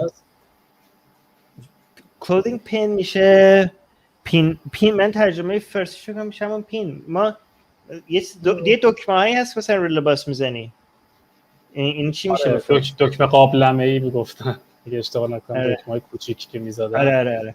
آره. و جوری بودش که این شخص با نگاه کردن فقط به این حالا متعلقات یا سنجاق‌ها فقط میتونست بهترین ارضای جنسیشو با اون داشته باشه و جوری بودش که اگه اشتباه نکنم رو زندگی زناشوییش هم گیره لباس اگه اشتباه نکنم رو زندگی زناشوییش هم تاثیر گذاشته بود و جوری بودش که فقط میتونست با نگاه کردن به اونا به ارضای جنسی برسه. یعنی سنجاق، بعضی تو لایو چت دارن میگن سنجاق سینه، قاسم هم میگه گیره لباس. یعنی این شخص انقدر میل جنسیش به گیره لباس زیاد بوده که بهترین ارگازم چی میشه همون ارضای جنسی، ارضای جنسیش فقط انقدر به شدت، یعنی بهترین ارضاهای جنسیش با نگاه کردن به این دکمه گیره لباس ها بوده و به این میگن انحراف جنسی، به خاطر اینکه این اصلا داشت روی روابطش با زنش، یعنی داشت ازدواجشون زندگی زناشوییشو با زنش رو خراب میکرد. یعنی تنها جوری که میتونست ارضای جنسی بکنه با نگاه کردن به این گیره لباس بوده و میلی هم مثل که به زنش دیگه نداشت. خب این میشه انحراف جنسی، برای اینکه داره زندگی یه نفر رو میرزه به هم دیگه، مثلا با زنش و این چیزا. بابک میوتی. من اینو متوجه نشدم چه جور انحراف جنسی میشه. آخرش اینه که خب جدا میشن از هم دیگه. اونم داره دنبال میل خودش میره، سنجاق سینه هم میبینه حالا یا هر چیز دیگه. خب من پرسیدم، من اینو مثال بزنم، مثل این میمونه که مثلا دو نفری ازدواج میکنن که خیلی هم داریم حالا به هر دلیلی، بعد از یک جایی به بعد متوجه میشه مرد که مثلا گی هستش، حتما باید یک مرد دیگر رو ببینه ارضا بشه. خب اون از زندگی جدا میشه. اون به اون گی بودنش که نمیگیم انحراف، که خب این دوست نداشت زندگی فردیشه، با اینکه تو زندگی متعهلش هم آسیب میزد، داشت آسیب میزد، اما ما میگیم گی بودن یعنی یک انحرافه. بپرسیم اینو، من میپرسم. سوزانا, Bobak is asking, how could this be a problem? If you are married, right, and then you realize to a woman, and you're a man, and then you realize that you're gay and that you're attracted to men, and that is now messing up with your marriage, we don't call that paraphilia. So why would this be paraphilia? Oh, wait, I know the answer, because this is not a replacement with intimate relationship with other people. Is that why it's paraphilia? Because if it's a gay man, then, like if you're a gay man, then you could probably go and have intimate relationship with other people. Exactly. I answered you. Okay. Yeah. Okay. بابک جوابش اینه که به خاطر اینکه تو اگه مثلا بچه توضیح بده. دارم میگم، جوابش اینه که مثلا فرض کن شما یه مردین که با یه زن ازدواج کردین، بعد میفهمین که گی هستین و این اگه زندگی زناشوییتون رو بریزه به هم، این انحراف جنسی نمیشه، برای اینکه شما میتونید رابطتون رو با زنتون قطع بکنین، بعد برید رابطه داشته باشین با یک مرد. یعنی شما هنوز میتونید با انسان‌های دیگه رابطه جنسی و صمیمانه و داشته باشین، برای همین این انحراف جنسی نمیشه. یعنی این مانع جلوگیری شما با داشتن رابطه جنسی با کسای دیگه نمیشه. ولی این مثالی که سوزانا زد، این انحراف جنسی حساب میشه، چون این داره مانع این میشه که این شخص بتونه یک زندگی یعنی ارضا بکنه خودش رو با، یعنی زندگی سالمی داشته باشه با انسان‌های دیگه، رابطه صمیمانه قرار بکنه. یعنی این شخص هم مثلا خودش ممکنه مشکل داره که دوست نداره ازدواجش بریزه به هم دیگه، جایگزین کنه اینو با چی مثلا، حالا اینم از دست بده دیگه، نداره یه همچین اتحادی رو با کسی نمیتونه برقرار بکنه. یعنی زنش هم دست بده اینجوری نیست که بتونه جاشو یه چیز دیگه پر بکنه، بعد بره چیکار کنه؟ بره ازدواج بکنه با گیره لباس؟ یعنی که زندگی اصلا این کارو میکنن. خب دقیقاً همینجوری میشه. حالا من بریم سوالو میخوام، من اینا رو داشتم دونه دونه میپرسیدم که برسم به یه مبحث دیگه ای که سوزانا هم گفتش که روانشناسی میخونه. فکر میکنم خیلی مناسبه اینو بپرسم. پوریا جان اگه میشه این تیکر رو بگو که من برم سوالم بود. Bobak has a question because you studied psychology, and there's a question related to the psychology which Bobak is going to ask just in a minute.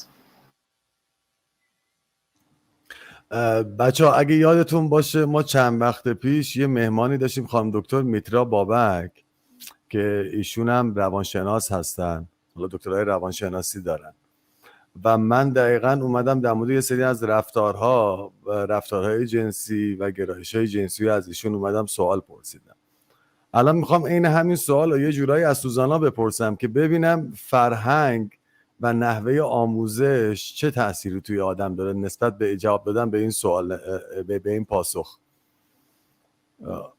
اونم سوالم اینه، ما با خانم دکتر میترا بابک صحبت کرده بودیم در مورد روابط جنسی خواهر و برادر پرسیده بودیم که هر دو به عقل کامل رسیدن، به یک شعور کامل رسیدن و به هر حال میتونن، این مسئله اخلاقی هست که با هم ارتباط داشته باشن یا نه. که خب خانم دکتر بابک از نظر ایشون حالا به تناسب فرهنگ یا هر چیزی که بوده این قضیه منع شده بوده، غیر اخلاقی میدونستن. الان من میخوام بدونم نظر سوزانا در این مورد چیه. The question is actually a couple of times ago, if I'm not mistaken, we had a guest. I'm just giving you a little bit of introduction, which Bobak said. We had a guest. She's also a psychologist. She is well known back in Iran. And the question is based on the culture and the way you raise in a culture, is that whether you think having sex between brother and sister, which both are grown up and they know what they're doing, is it something acceptable or it's something immoral, considered as something immoral? Whoops. Yeah, Armin told me about how that episode went. It's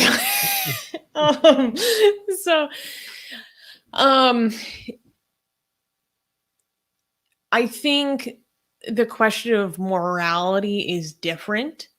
So it would definitely be harmful if there's the possibility of them having children with each other.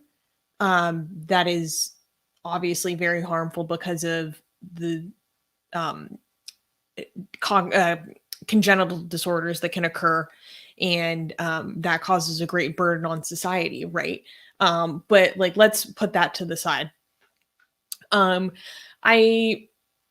mean, I find it gross personally, but if they theoretically couldn't be having children, and theoretically if it wasn't harmful in any way, then I don't see that as a moral problem. But my condition on that is that there are very few instances of that happening amongst family members where there isn't psychological harm going on. So the possibility of this happening in a harm-free way is, like, I think a rarity.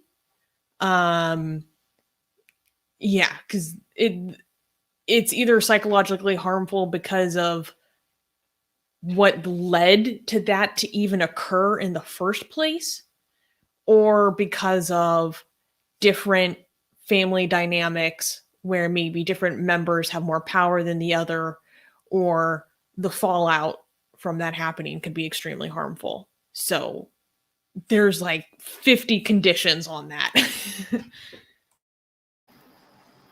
خب مسائل مختلفی نسبت به این قضیه وجود داره که قطعاً اگه باعث بشه این قضیه به فرزندآوری منجر بشه، مسلماً از نظر ژنتیکی چیز درستی نیست و میتونه خیلی مضر و صدمه‌آور باشه.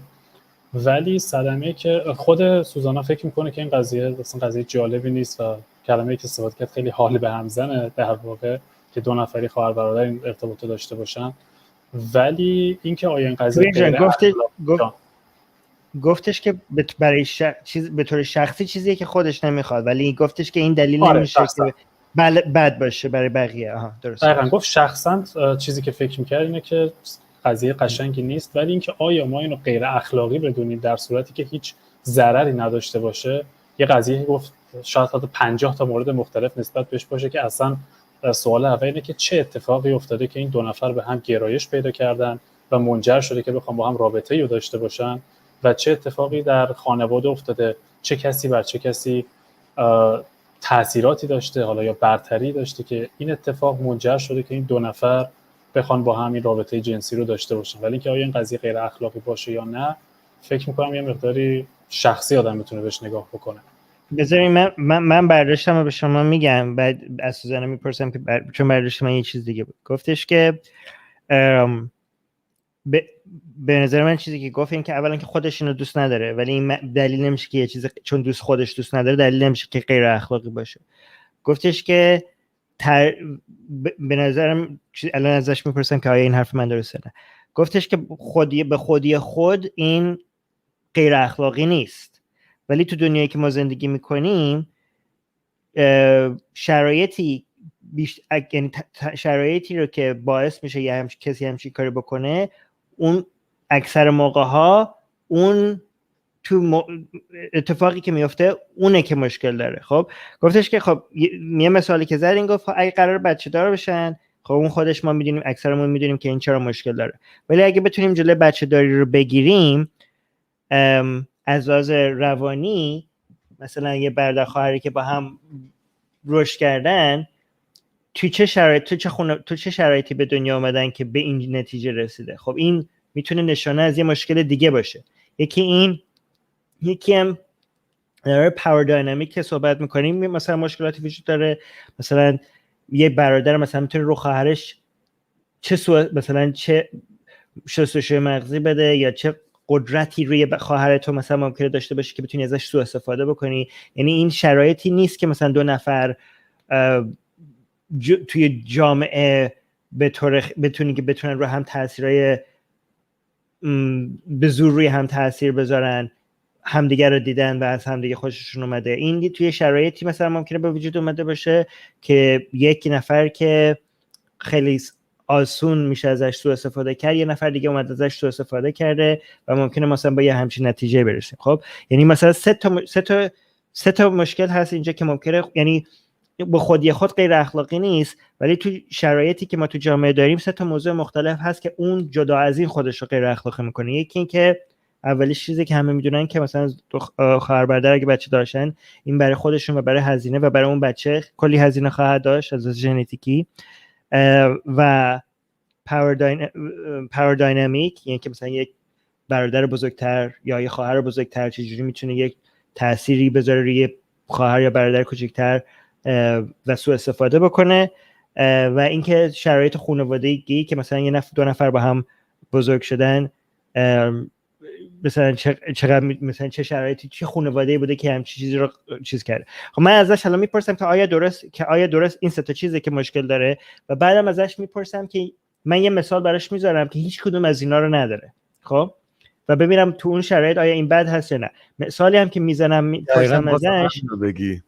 آره یه مثال من میپرسم، مثلا فرض کنین که یک برادر و خواهر اصلا تو بچگی با هم توی خانواده بزرگ نشدن، از بچگی از هم جدا شدن و الان جفتشون بزرگ شدن و الان همدیگه رو برای اولین بار دیدن، اصلا بچگیشون هم اصلا همدیگه رو یاد، اصلا از 1 سالگی از هم جدا شدن، خب و اصلا یادشون نمیاد همدیگه رو، و همدیگه رو دیدن و اصلا اساس خواهر برادری به هم نمیکنن چون با هم بزرگ نشدن، و چون جفتشون هم الان بزرگن کسی نمیتونه مثلا شستشوی مغزی بده، جفتشون هم کاملا مستقلن، از لحاظ فکری هم کاملا بزرگ شده و منطقی هن و الان همدیگه رو میبینن و به هم میل جنسی دارن.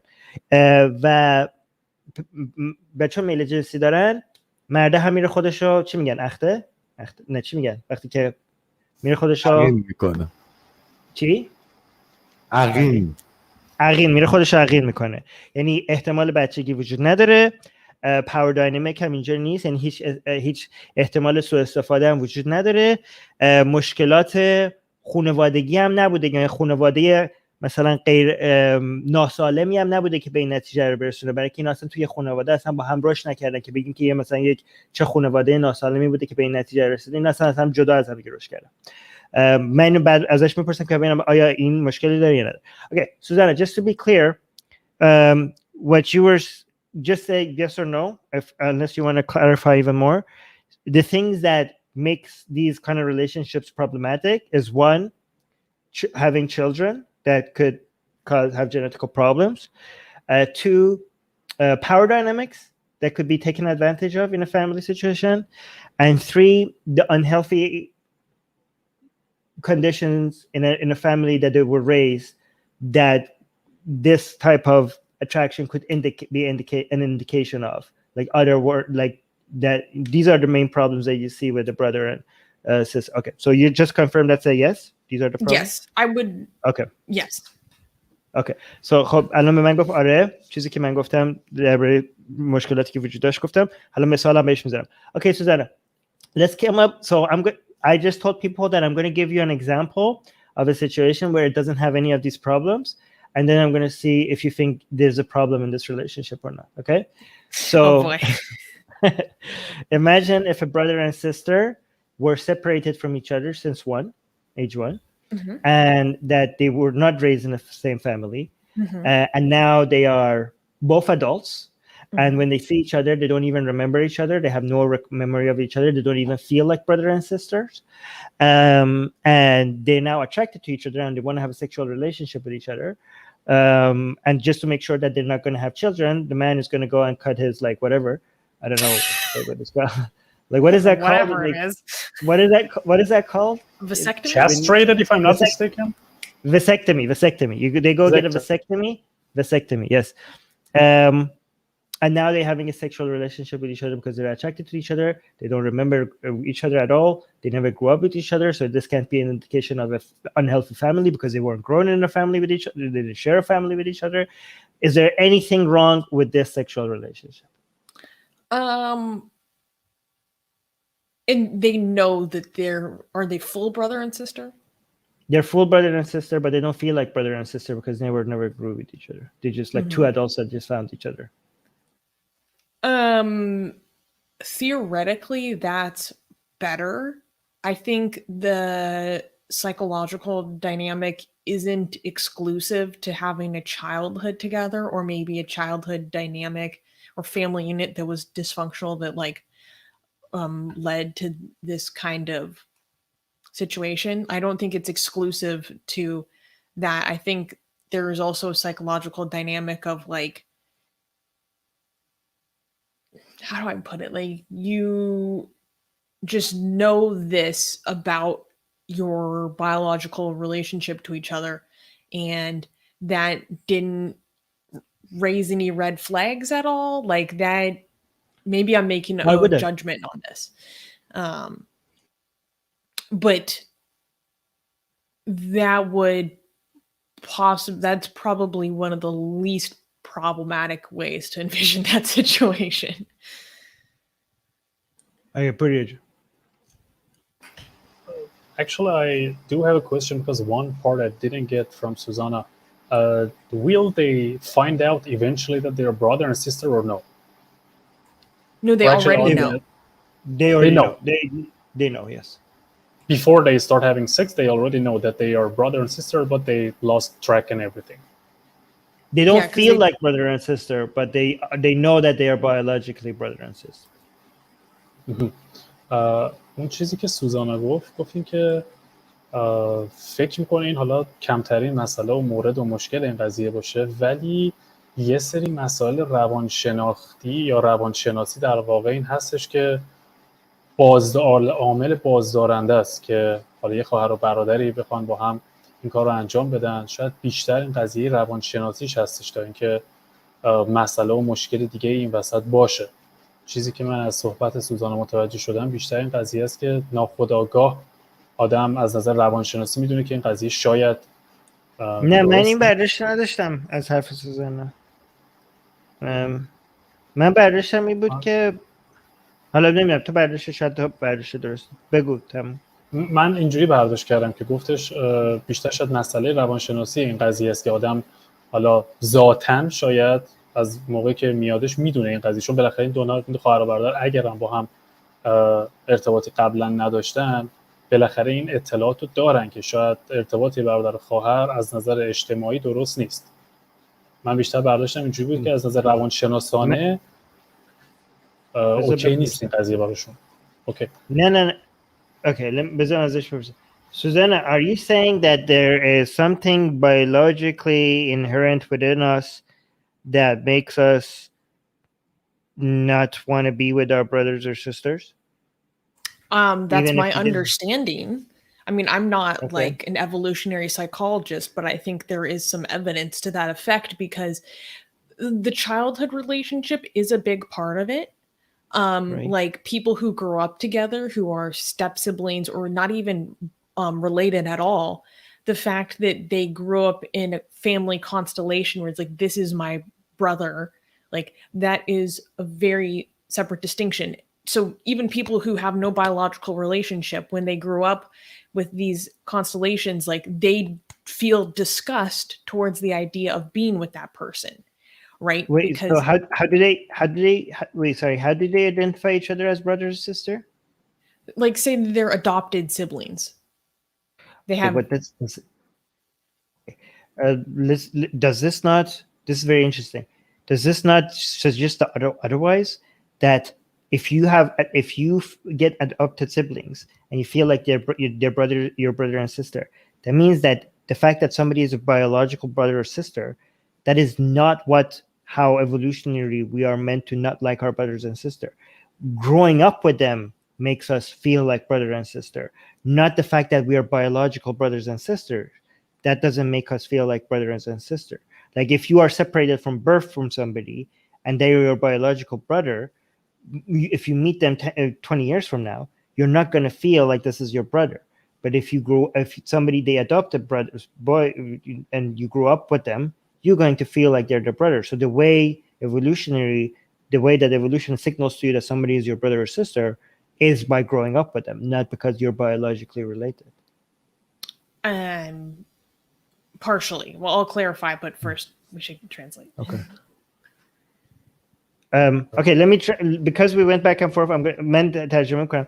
ما الان فکر کنم یه اختلاف نظر داریم. خب برای اینکه ما داریم سعی می‌کنیم ببینیم که تو طبیعت مثلا ما هممون قبول داریم که از لحاظ تکاملی اینکه ما میل نداریم که با برادر با خواهرمون نداشیم، به خاطر اینکه مثلا ما طبیعت مثلا یه کار کرده که ما بچه دار نشیم با برادر خواهرمون، که برای اینکه این ضرر داره. برای همین این میل خیلیامون طبیعتی کار کرده که نداشته باشیم. خب ولی این نداشتن این میل از کجا میاد؟ خب آیا اینکه یک نفر از لحاظ ژنتیکی مثلا خواهرمون با برادرمون باشه مغز ما این میل رو از دست میده، یا اینکه اگه باهاش بزرگ شده با اون شخص بزرگ شده باشیم باعث میشه که ما این میل رو به اون شخص از دست بدیم؟ خب یعنی آیا مثلا شما یه فرض کنید یک پدر مادر شما برن اداپت، چی میشه به فارسی؟ اداپشن به سرپرستی قبول کردن به فرزند دیگه. مثلا فرض کنید شما از بچگی پدر مادرتون برن یه دختر، این شما پدر مادرتون برن مثلا شما 1 سالتونه برن یک بچه دیگر رو بگیرن و با شما جفتتون با هم توی خانواده بزرگ میشین. شما به این وقتی با این شخص بزرگ میشین، اینو از لحاظ تکاملی احساس، یعنی مغز شما جوری طراحی شده که این شخص رو برادر خودتون حساب میکنین. خب حتی اگه از لحاظ ژنتیکی برادر شما نباشه، ولی اگه یک نفر واقعا از لحاظ ژنتیکی برادر شما باشه ولی از هم جدا بشین و بعد جفتتون تو خانواده‌های مختلفی رشد بکنید، اینجوری نیست که مثلا مغز شما بتونه بره دی ان ای اونو هک بکنه بگه این برادر منه پس این من احساس برادری میکنم بهش. نه، احساس برادری من به اون نمیکنم. البته این نظر منه، مثل که سوزانه یه مقدار اختلاف نظر داره توی این موضوع که ببینیم چی میشه. من خودم به طور شخصی فکر میکنم که حتی اینکه میل ما از ژنتیکی از کجا اومده مهم نیست، که مثلا حالا اگه ببینید از لحاظ طبیعی فکر کنیم که مثلا یک میلی نداشته باشیم به برادر خواهرمون، اگه بگیم که این منبع اخلاق باشه، این میشه همون مغلطه‌ای که ما دربارش هفته گذشته صحبت کردیم، مغلطه توسل به طبیعت میشه. یعنی خب حالا فرض کنیم که اکثر مردم به خاطر طبیعی این میل رو ندارن، ولی حالا شما دارید. حالا چون اکثر بقیه این میل رو ندارن به خاطر که از تکامل این به ضرر ما بوده، حالا شما دارید، معنیش نیست که میل شما اشتباهه به خاطر اینکه غیر طبیعیه. خب غیر طبیعی بودن یک چیزی اینو غیر اخلاقی نمیکنه. حالا شما دارین چیکارش کنین؟ حالا من اینو سوزانا اینو نگفت، من این نظر من اینه. بگو. میخواین اینو نمیدونم به سوزانا میخواین ترجمه کنیم بهش بگین چی دارین میگین یا من بعد من بگم؟ اوکی خب بس بذار من کاملش بگم. یه چیز دیگه هم بگیم که اگه که منم یه چیزی که میگم خواستم بگم اینه که اگه مثلا بگیم خب جامعه اینو قبول نداره و شما چرا میل دارین به یه چیزی که جامعه قبول نداره، خب جامعه هم که نباید ملاک ما بر اساس این نباید باشه که جامعه چی رو قبول داره چی رو قبول نداره. ما ملاکمون باید بر اساس کاهش اذیت و آزار باشه، نه اینکه نباید بر اساس این باشه که طبیعت چی طبیعیه، نه بر اساس این باید باشه که جامعه استانداردشه. البته نظرای من، حالا من نظرمو به سوزانا میگم ببینم نظرشه. Susanna, what I'm suggesting, this is my own personal opinions, is that whatever, like if evolutionary we are meant to like not like our brothers and sisters, that should not determine whether something is like right or wrong, because that would be like an appeal to nature. Like let's say like evolutionary, we are all, most of us, because of evolutionary reason, most of us, our brain has been developed in a way that we would not be attracted to our brothers and sisters, right? Now if somebody is attracted to their brother or sister, the fact that they have a desire that most people don't have naturally would not invalidate their desires, just because the natural desire is not for you not to be attracted to your brother and sister. So I do, like, that's one thing I'm saying. And also if saying like, well, this is something that society sees as taboo and bad, and then why are you attracted to something that society has accepted as bad, that also can't be a standard for why something is wrong. Because I mean, society changes minds up on like society used to, like, I don't know, burn people for being witches. Like you can't really trust society for coming up with what's wrong and right. Like I'm just saying, like these two ideas are like, well, it's not natural, or the idea of like, well, why do you like something that so many people accept as bad? Like that can't really justify something as being bad. What do you think? Did you already translate all that before you said it? Yes, I did. I told people that I'm going to ask. I'm going to give you. Yeah. So Trells is here. Hi, Trells, and he's saying, "Is this not the Westermark effect you are referring to?" And I actually didn't know that this is what it was called. So thank you for informing me. But yeah, so the Westermark effect is basically the psychological hypothesis that people who live in close domestic proximity during their early years in life are desensitized to sexual attraction, so that they become not, so it's like you have no biological relationship, but because of this growing up together in like a close, like little tribe, like you're not attracted to each other. Very interesting. Basically your point about not appealing to nature is correct. Thank you. That's what I wanted to hear. Like, correct, Susanna. سوزانا داره میگه حق با منه. من تشکر کردم.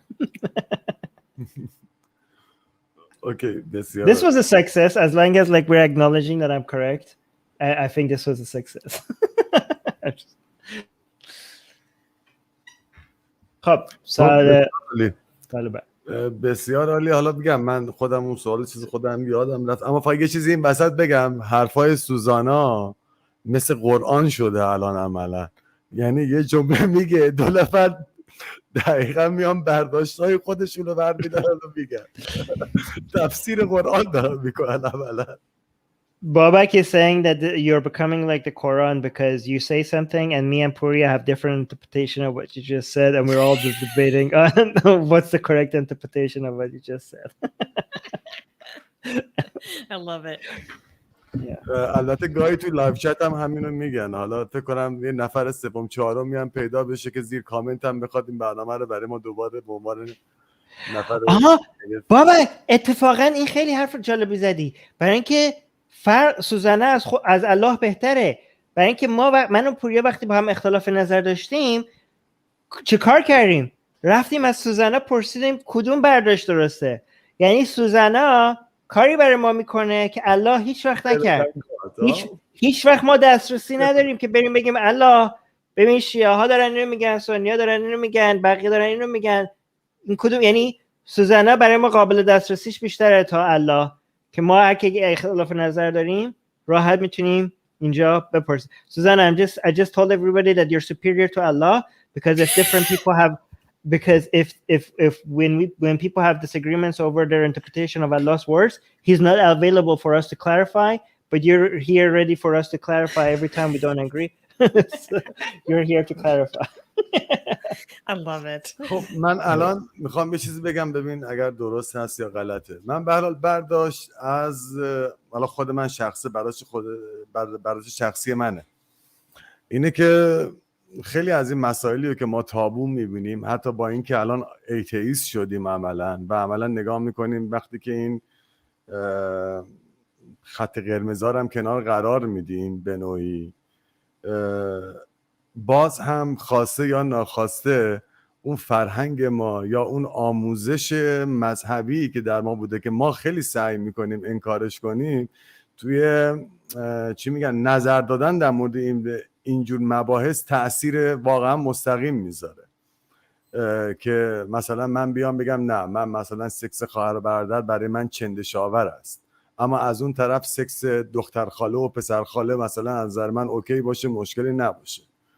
که ما در صورتی که میدونیم که تو خیلی از جوامع دیگه هم هستند خواهر و برادر، پدر و مادر اصلا جز فرهنگشونه با هم دیگه این مسئله رو دارن و هیچ نوع چی میگن مشکلی هم با این مسئله ندارن و حالشون هم به هم نمیزنه.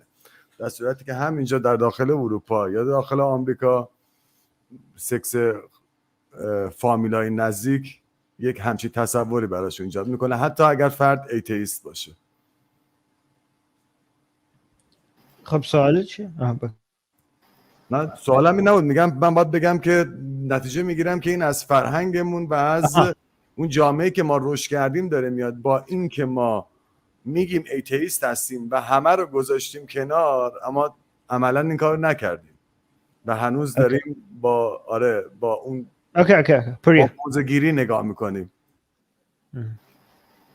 Actually, I think Bobek has said it's not actually a question per se, more it's kind of like a statement that even though that we became atheists and we don't believe in anything and we rejected everything, still we consider something maybe as something taboo. For example, even in US, the relation and the intercourse of cousins are not really acceptable, but still in some other countries, maybe even in Iran, it's okay when two cousins are getting married, having children, it's okay, but in some other countries are considered something taboo.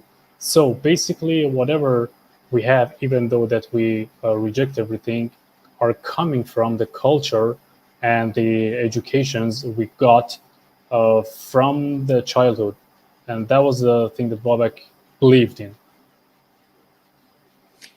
Yeah, I mean, obviously, just because you leave religion, like you don't leave the influence of the environment you grew up in, right? Like I agree with that. I think obviously a big distinction between here in America versus other places is like you can't do that here. Like it's a crime. Like it's a literal crime. Like if people find out, the state will come after you, you know? So that I mean, it's not even just an attitude, it's also a legal standard as well, which then of course, because this is an existing legal standard, that informs people's opinions about how wrong it is, etc. But I would say that, you know, cousin marriage is a horrible idea because your kids have a high likelihood of some serious health disorders, no matter what culture you come from. من یه سوال میخوام بکنم. البته به نظر من یه چیزی که همه با هم قاطی میکنن همیشه، یعنی سه تا چیز رو مردم دربارش صحبت میکنن، انگار دارن درباره یه چیز صحبت میکنن، ولی اینا کاملا سه تا چیز کاملا جدا از همه. یکی انحراف جنسی از لحاظ روانشناسی و اینکه از لحاظ اخلاقی روابط جنسی که اخلاقی باشه چیه و قانون چیه.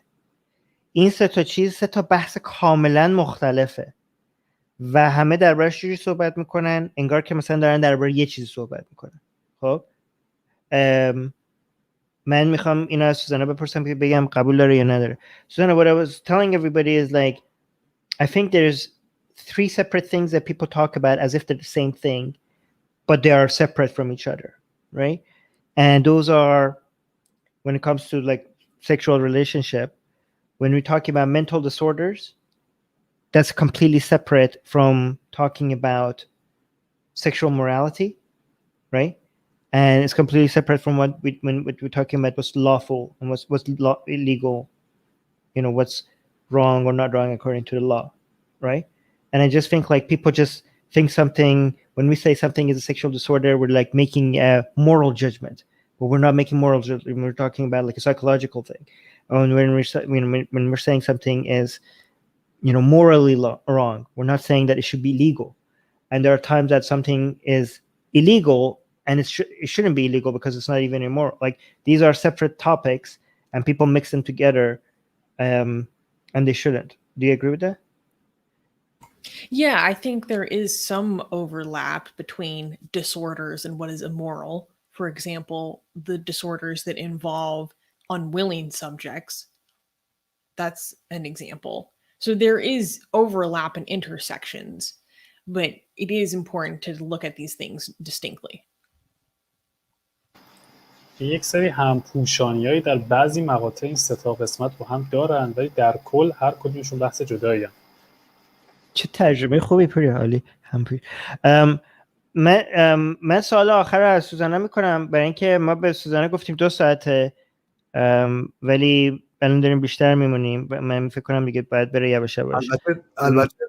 البته چند تا سوالامون بگم. اوکی. آره سوالای زیاد نیست. آره زیاد نیست، اما اگر بشه که اونا رو هم بگیم بعد دیگه سوزانا. Okay. بذار ببینمش کنم. Susanna, I know we said 2 hours and we're going over. I have one last question and then we have a few live chat questions. Is that okay? Yeah, can I go to the bathroom first? Yes, go. You guys go can ahead. talk about me while I'm gone. Okay, that's good. All right. یه لحظه داریم میره دستشویی الان برمیگرده. من سوال آخر من این بود که پیشنهاد بده به کسایی که الان مشکل دارن تو زندگی خودشون با شرم، دینو گذاشتن کنار ولی هنوز نتونستن شرم رو بذارن کنار، چه پیشنهادی برای اونا داره؟ سوال آخر من این بود. سوال لایو چت چند تا داریم؟ نه فقط بزن بگم بچه‌ها میگن که پوریا جدی ترین مترجمیه که تا حالا دیدیم. مترجم غیر جدی هم داریم؟ نه خب سوالایی که مثلا صحبتی هم که سوزانا میکرد یه خنده یه لبخندی میزد اینم با جدیت میومد مثلا ترجمه میکرد یه خورده لبخند نزد. حرفه‌ایه دیگه، حرفه‌ایه. آره جوراب چیزه، میگم جوراب چیه؟ چرا حرف از جوراب میزنم من؟ سوالای لایو چت رو گفتی؟ آره چند سوال لایو چته؟ چند تا داریم؟ سوال زیاده، یه سری نظره، یه سری سواله، اما میپرسیم فقط سوالا رو جواب بده. فقط سوالا رو کوتاه. Okay, Susanna, you ready? Were you boys talking shit? No. کجا رفت؟ Okay. خب. I'm going to ask my question. First. Susie, do you have, that's my last question, and then we're going to go to live chat question really quickly. Okay? Do you have any suggestion for people who used to be religious and now they left religion, but they still haven't been able to get rid of the shame for their sexual desires, and they're still struggling with that? Do you have any suggestions for people like that? The best thing that I could suggest is to find people who are not judgmental, who are like more progressive, who you can talk to about it. Because when the only voice that you have inside is this voice that is condemning you, like you're not going to be able to get any new ideas or thoughts into your environment unless you have people who are helping you learn how to replace that with a more positive voice. That's been the number one thing that's helped me, is talking a lot about it with like my therapist, for example. And obviously, like in America, it's a lot easier for me to find a doctor who is a good educator for me on this. And talking to someone who I trust a lot, like my partner, who has had to listen to me cry, just break down sobbing for 45 minutes, you know, just because he asked me what I like. And being someone who's patient with you with that kind of thing, who's understanding and isn't going to tell you that to just get over it already. Like, what's the big deal? You know, someone who will really listen. اولین و بهترین پیشنهادش اینه که با کسایی صحبت بشه که هم آدمای بازتری هم آدمایی که قضاوت نمی‌کنن، و چون اگه تنها صدایی که در واقع تنها کسی که درون خود داره باهات صحبت میکنه فقط بخواد تو رو محکوم بکنه، اینجوری هیچ وقت نمیتونی از قید و بند این مسائل آزاد بشی. حالا خود سوزانا با کسی که خیلی بهش اعتماد داره که پارتنر زندگیش صحبت میکنه، مواقعی بوده که فقط بابت اینکه یه سوال ازش پرسیده مثلا چی دوست داری، چه چیزی میخوای، شده خیلی مواقع راحت باشه 45 دقیقه 1 ساعت گریه بکنه، خودشو خالی بکنه، چون کسی که بهش اعتماد داره، و با تراپیستش که صحبت میکنه، چون تو امریکا خیلی راحت تره که این اتفاق بیفته، شاید بقیه جای دنیا یکم سخت‌تر باشه، ولی بهترین پیشنهاد اینه با کسایی صحبت بکنه که آدمای بازتری ان و قضاوت نمیکنن و میتونن بیشتر توی این زمینه بهت کمک بکنن. من یه سوال در ادامه همین بپرسم، کوچیک میدونم گفتم یه سوال فقط سریع. I'm just going to ask a quick follow-up question because I wonder if it's actually, people have to be careful if they are trying to replace those voices with a positive voice. That person shouldn't be that a person that is also trying to have sex with you, because then it might, then if you have bad experiences with that person, like if that person is like, imagine if you're sex negative and somebody is like pushing you to be more comfortable with your sexuality, but that's also the same person that was trying to, like, you know, have sex with you. Like, imagine that you are not even having sex and this person is trying to open you up so that they could have sex with you. And then if you have a bad experience with them, then that would legitimize that all those rules and all that shame was justified, and then you might get dragged back then. So I think you should find other people that don't want to have sex with you to also be a source of, like, you know, replacing the shameful voices in your head. But let me actually translate that. Maybe Puria wants to translate that before you answer that. سوال آرمین جان این بودش که شاید وقتی این صدایی که در سر هست و این حالا شخصی که باهاش در واقع خودتو داری صحبت میکنی قرار تبدیل به یه انرژی مثبتی بشه، جایی که فقط محکومت بکنه، شاید بهتر باشه با کسایی هم صحبت بشه که نخوان حالا رابطه جنسی با تو برقرار بکنن، نخوان که صرفا از این در وارد بشن که آخرش قرار باشه به یه رابطه جنسی بیانجامه، و کسی باشه که جدا از تمام قضایای سکسی و جنسی فقط بتونی باش راحت بشه صحبت بکنی. اگه اشتباه نکنم سوالت همینجوری بود. درسته. برای اینکه شما فرض کنید که اگه شرم زیاد تو زندگیتون دارین و احساس میکنید که مثلا رابطه جنسی ممکنه مثلا زشت باشه، بد باشه، و میخواین این صداهایی که داره شما رو محکوم میکنه از ذهنتون رو جایگزین بکنین با یه صدای مثلا مثبتی که بگه نه اینا زشت نیست، اینا شرم آور نیست، بهتره کسی که داره این صدا رو میخواد جایگزین بشه یه کسی نباشه که اصلا میخواد خودش با شما رابطه جنسی داشته باشه، برای اینکه ممکنه احساس بشه که خب این داره اینا رو به من میگه برای اینکه یه هدفی داره، و بعد اگه شما وارد رابطه جنسی با این شخص بشید و تجربه بدی داشته باشید یا اینکه این شخص از شما سوء استفاده کنه، اون وقت این ممکنه برای شما دلیل بشه پس همه اون شرم ها درست بود، همه اون قوانین اونجوری که من خودم رو محکوم میکردم اون همش درست بود، کسی که من میخواست داشت به من اعتماد میداد فقط داشت از من سوء استفاده میکرد که بیاد از من استفاده کنه. یعنی اگه شما میخواین برین احساس بکنین که این شرم ها اشتباهه و من نباید خودم انقدر خودم رو پس بدونم، با کسایی صحبت بکنین که مثلا ممکنه به شما این اعتماد به نفس رو میدن و اصلا هدفشون این نباشه که بخوان مثلا با شما رابطه، یعنی این اعتماد به نفس رو بگیرید بعد با اون قدرت مثلا برین دنبال یک مثلا کسی بگردید که مثلا رابطه جنسی داشته باشه، نه اینکه کسی که خودش هدفش اینه که با شما باشه بیاد بگه که نه این همه این فکرها اشتباهه. ممکنه احساس بکنی خب این یه هدفی داره که داره همچین حرفی رو به من میزنه. سوزانا what do you think? I actually disagree a little bit. So I think it's good to have both. Because you don't want to be in disclosing all this stuff that's very vulnerable, that makes you like open to someone taking advantage of you, like to someone who you don't trust. And obviously it's harmful if someone is pressuring you to be a certain way, like a certain thing, do a certain thing that you don't like or you're not even ready for, even if you do kind of like it. So like that's not good, and that's not what I'm advocating for.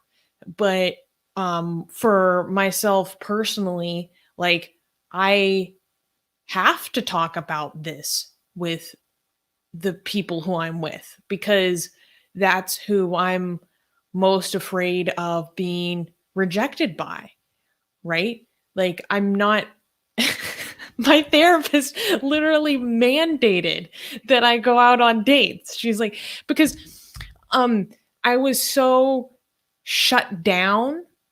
I was so shut down that I knew rationally that the feelings I was having was irrational, that they weren't actually things that I valued. I didn't think that they were right. But just because I could acknowledge that intellectually, I didn't feel it emotionally until I had to get practice. And I can only get practice if I'm with people. در واقع دو قسمت شد. قسمت تضادی که هست اینه که اگه صرفاً با یک نفر آدم باشه که شاید خودش مثل کار رو دوست داشته باشه انجام بده، ولی در اون لحظه آمادگی اینا رو نداشته باشه و اون طرف بخواد این قضیه رو فورس بکنه، شاید این قسمت جالبی، قسمت خوبی نباشه. ولی همونطور که تراپیستش هم در واقع اجبارش کرده بود که دیت بره، سر قرار بذاره، اینه که تو با یکی باشی بتونی صحبت بکنی، بتونی راحت باهاش پیش بری. و سوزانا چیزی که داشتش قبل از اینکه تمام این آموزه ها رو در واقع بیاد تمرین بکنه و بیاد بهشون فکر بکنه، فکر میکرد اصلا غیر منطقی هن، فکر میکرد اصلا درست نیستن، تا زمانی که شروع کرد که این آموزه ها رو، حالا آموزه کلمه گنده‌ایه ولی شروع کرد که چیزایی که یاد گرفته حالا تمرین بکنه. و اگه اشتباه نکنم همینا بود تارمی جان، اگه قسمتی من جا انداختم. دو تا چیزی که من فکر کنم اشاره کرد جالب بود. یکی این که گفتش که یکی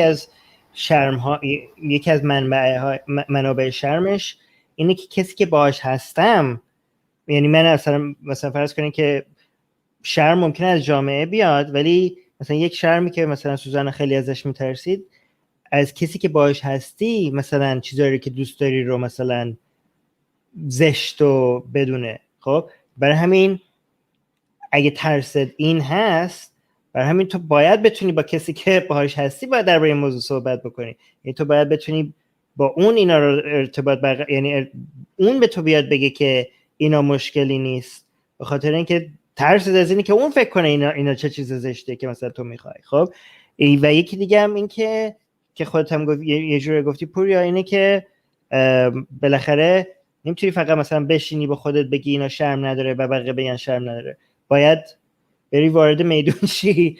یعنی اینا رو باید تمرین کنی که به خودت بقبولونی که اینا شرم نداره، و تنها جوری که میتونی تمرین کنی و نشون بدی که مثلا اینا به شرم نداره اینه که با کسی که مثلا هستی بتونی ارتباط برقرار کنی که بگی من این مشکل رو دارم که این احساس میکنم که این کاری که مثلا من میخوام کنم به نظر میرسه زشته، این تو باید بتونی اینو به اون شخص بگی که اون شخص بتونه مثلا کمکت کنه و مثلا تمرین کنی باهاش که مثلا این کاری بکنی که مثلا یعنی فقط با تمرین میشه این کارو کرد و چون با تمرین هم اگه بشه این کارو کرد یه نفر دیگه هم تو خودت که تنها که نمیتونی تمرین کنی، با کسی که هستی باید بتونی اینا رو، اون شخص باید بتونه این چیزا رو به تو هم این اعتماد نفس رو بده که اینا مشکل نداره، یعنی فقط با یک شخص دیگه میتونی کارو بکنی. این حرفش هم درست. پوریا میتی. بله، در راستای اون حرفش بود که گفتش باید با کسی باشه که قضاوتت نکنه و باز با این قضايا برخورد بکنه. فکر کنم گفتش بهترین پیشنهادی که دارم، فکر کنم این حرف در راستای هم بود. یعنی آره چه شما درست گفتید، یعنی باید با کسی باشه که، یعنی تمرینا باید با کسی انجام میشه که قضاوتی اینجا نداشته باشه، همونطور که تو راحت باش برخورد بکنی اونم همین راحتی رو داشته باشه. درست. Okay. Wait, I had another point. What?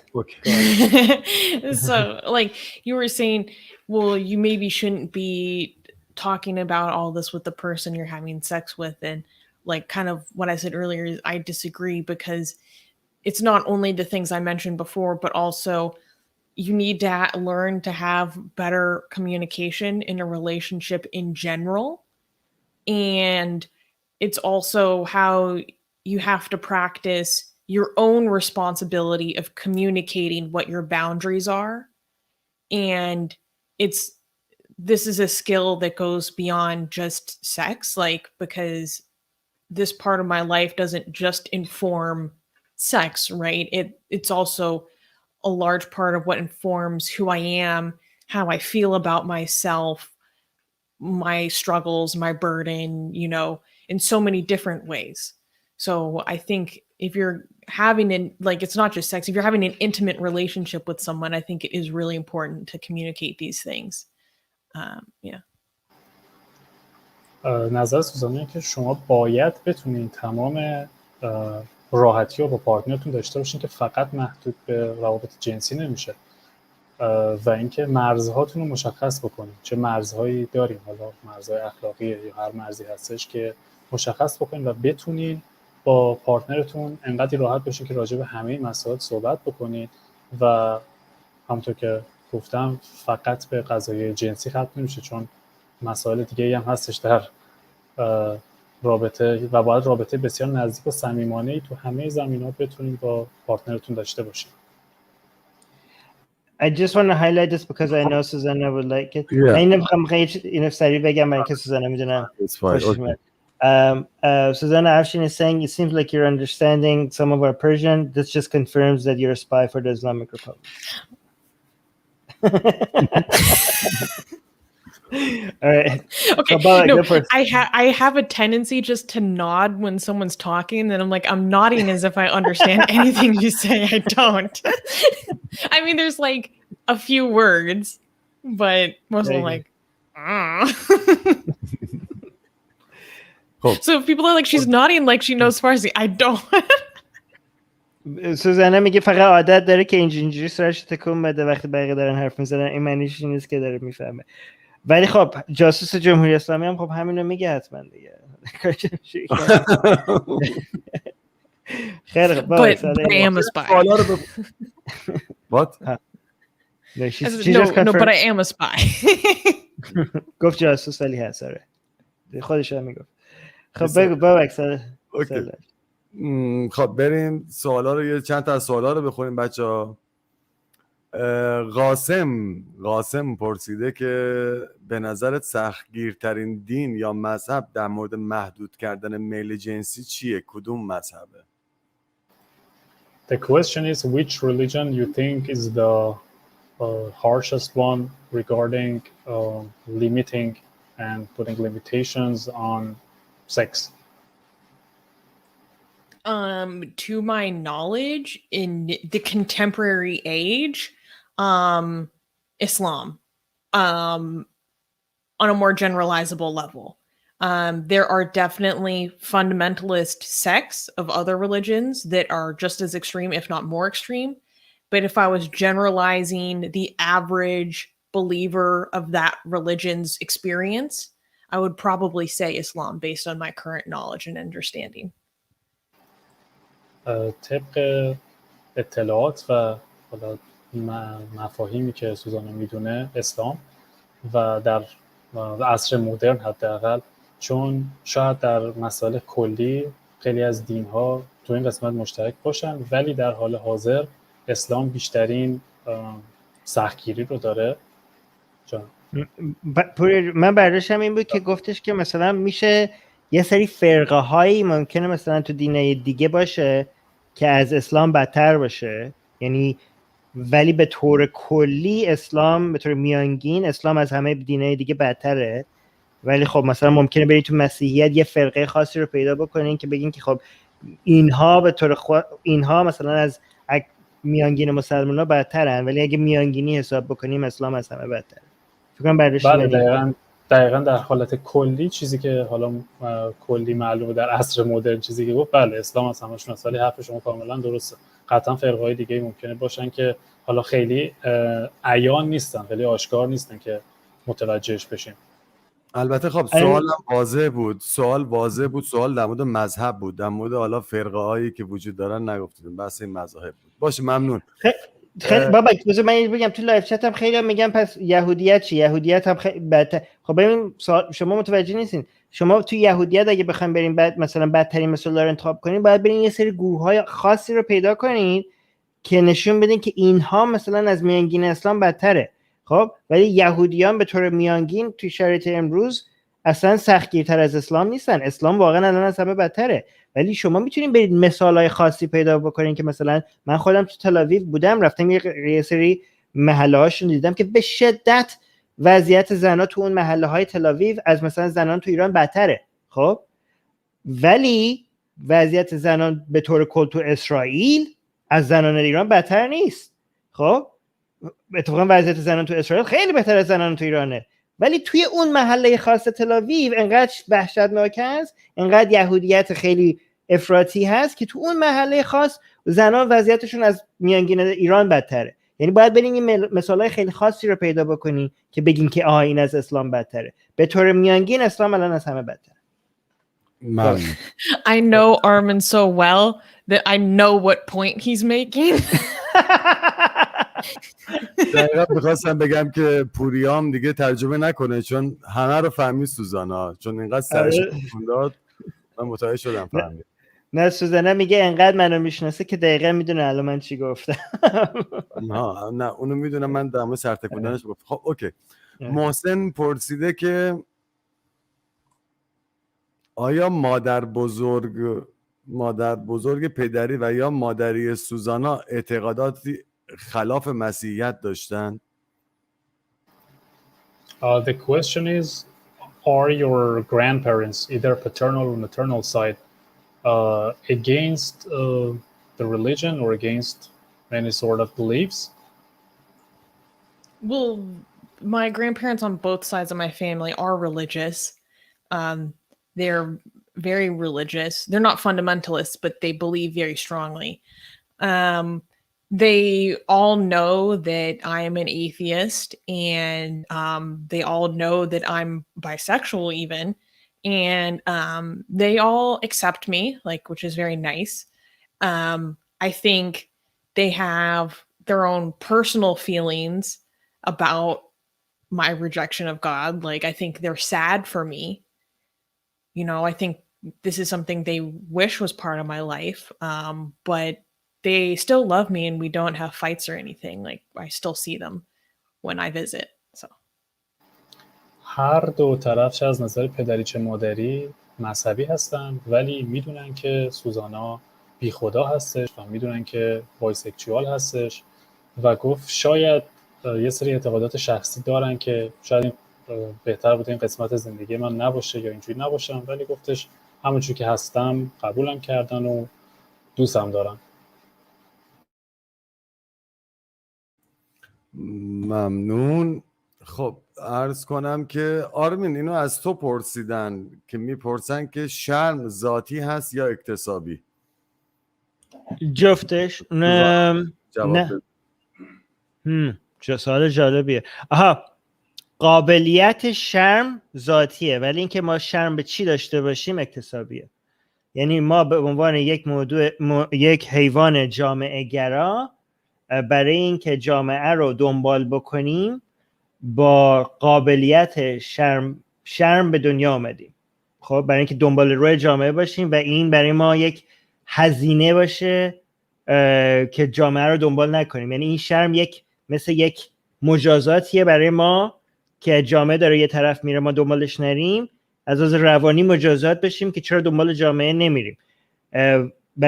یعنی از لحاظ ژنتیکی، از لحاظ تکاملی این قابلیت به ما وجود آورده شده که به عنوان یک قبیله توی طبیعت همگرا بشیم. خب ولی اینکه چی برای ما شرم بیاره خیلی قابل عوض شدنه، برای اینکه قبیله ممکنه تو تاریخ‌های مختلف، تو زمانهای مختلف داره جهت‌های مختلف میره. برای همین اینو رو سنگ ننوشته که چی شرم‌آور باشه. خب برای اینکه چیزی که باعث مثلا بقای قبیله میشه ممکنه تو یک موقعیت این یه چیز باشه، برای یه قبیله یه چیز دیگه باشه، برای یه قبیله دیگه یه چیز دیگه باشه. یعنی اینو گذاشته که خود جامعه تعیین بکنه که شرم چی داره میاره، ولی خب این به عنوان مثلا وسیله به عنوان طبیعی استفاده شده. پوریا آرمین جان، یه سوال نسبت به همین قضیه داشتم. خیلی از قبایل هستن شاید مناطق دور افتاده که هیچ چیزی نمیپوشن و شاید جلوی هم دستشویی میکنن، هر کاری میکنن و شرمی ندارن. پس آیا اینجا شرم بازم ذاتی میشه یا فقط اکتسابی میشه، چیزی که جامعه بهت وارد کرده؟ نه خب شرم دارن، ولی گفتم که چی شرم میاره فرق میکنه. ولی قابلیت شرم ما باش به دنیا اومدیم. ممکنه شرم این باشه که چه میدونم مثلا بقیه هر کسی یه آهو شکار کرده، تو اومدی آهو شکار نکردی و برای همه خانواده شرم آوردی که چرا مثلا امروز آهو تو هیچ نیاوردی. خب یا اینکه مثلا اون قبیله‌ای هم که تو گفتی که مثلا بیرون نزدیک توی هندم هست، مثلا ممکنه اگه مثلا ما با قایق میریم اونجا همه نیزه پرت میکنن. خب تو اگه تو عضو اون قبیله باشی همه دارن نیزه پرت میکنن، تو نشستی نیزه پرت نمیکنی، خب ممکنه این شرم آور باشه. تو چرا نیزه پرت نمیکنی؟ خب چرا مثلا بقیه نیزه پرت نمیکنی؟ مگه خطر برای قبیلت اومده چرا نیزه پرت نمیکنی؟ ممکنه شورت پوشیدن، لباس پوشیدن، نپوشیدن شرم نیاره، ولی چیزای دیگه شرم میاره. یعنی قابلیتش ما میگم از ذات قابلیت شرمو داریم، ولی اینکه چی شرم میاره بستگی داره این که قبیله تعیین کنه که چی برای بقایش لازمه. خب ممنون. بذار من سوال بعدی هم بپرسم. اینو فقط از من پرسیدیم؟ اوکی. Susanna, that was for me. That's why I answered. That's the question. آشن پرسیده که بپرسین که چی شد جذب تفکرات چپی شد. The question is how come you got interested in the left wings and as you were in the left? Politics, partially because of my religious. I grew up in a conservative religious family, and as part of my growth and not liking those rules and those values, like I rejected those things, and that partially led me down a little bit of a crazy path. Where I was laughing because I was like a little bit of a radical. Like I was very into Antifa, full outfit, like demonstrations, lots of crazy stories.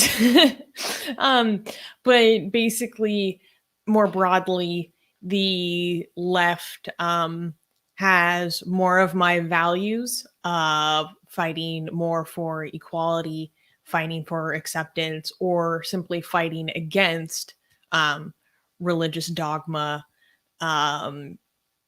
religious morality, influencing the state, influencing law, because in my country, there's supposed to be a separation of church and state. So those are just a glimpse of what attracts me to the left wing. در واقع سیاست شاید اولین چیزی بود که سوزانا به این سمت سوق داد و از اونجایی که توی خانواده بسته‌ای به دنیا اومده بودش و خودش هم یه سری افکار رادیکالی حالا داشت که گفتش کامل باید پوشیده باشه اگه اشتباه نکنم چیزی که داشت میگفت، و گفتش چیزی که منو به اون سمت سوق داد این بود که برای با ارزش هایی که در اون بره سوزانا داشته همخونی بیشتری داشتن برای چیزهایی که داشتن در واقع مبارزه میکردن، چیزهایی که ضدش بودن یا چیزهایی که بر هم نظر بودن، با ارزشان بیشتر اون موقع میخون و به خاطر این جذب اون گروه شد در واقع چپی شده بودش. ما 2 ساعت، چون 2 ساعت و نیمه فکر کنم من به سوزانا گفته بودم 2 ساعت برنامه دیگه بذاریم سوزانا بره، بعد بقیه برنامه رو بذاریم درباره چیزی که بابک گفت می‌خواستیم بر افغانستان. اوکی باشه، بسیار عالی. از اینکه سوزانای عزیز حضور داشتی تو برنامه، امیدوارم میگم خیلی خوشحالیم، امیدوارم که بازم از این کارا بکنی بیای پیش ما. حالا درسته نه چایی داشتیم نه آبی، ازت پذیرایی هم نکردیم. بگو پوریای عزیز. First of all, thanks for being with us, and we know that it's kind of late back in the US, so you must be tired as well.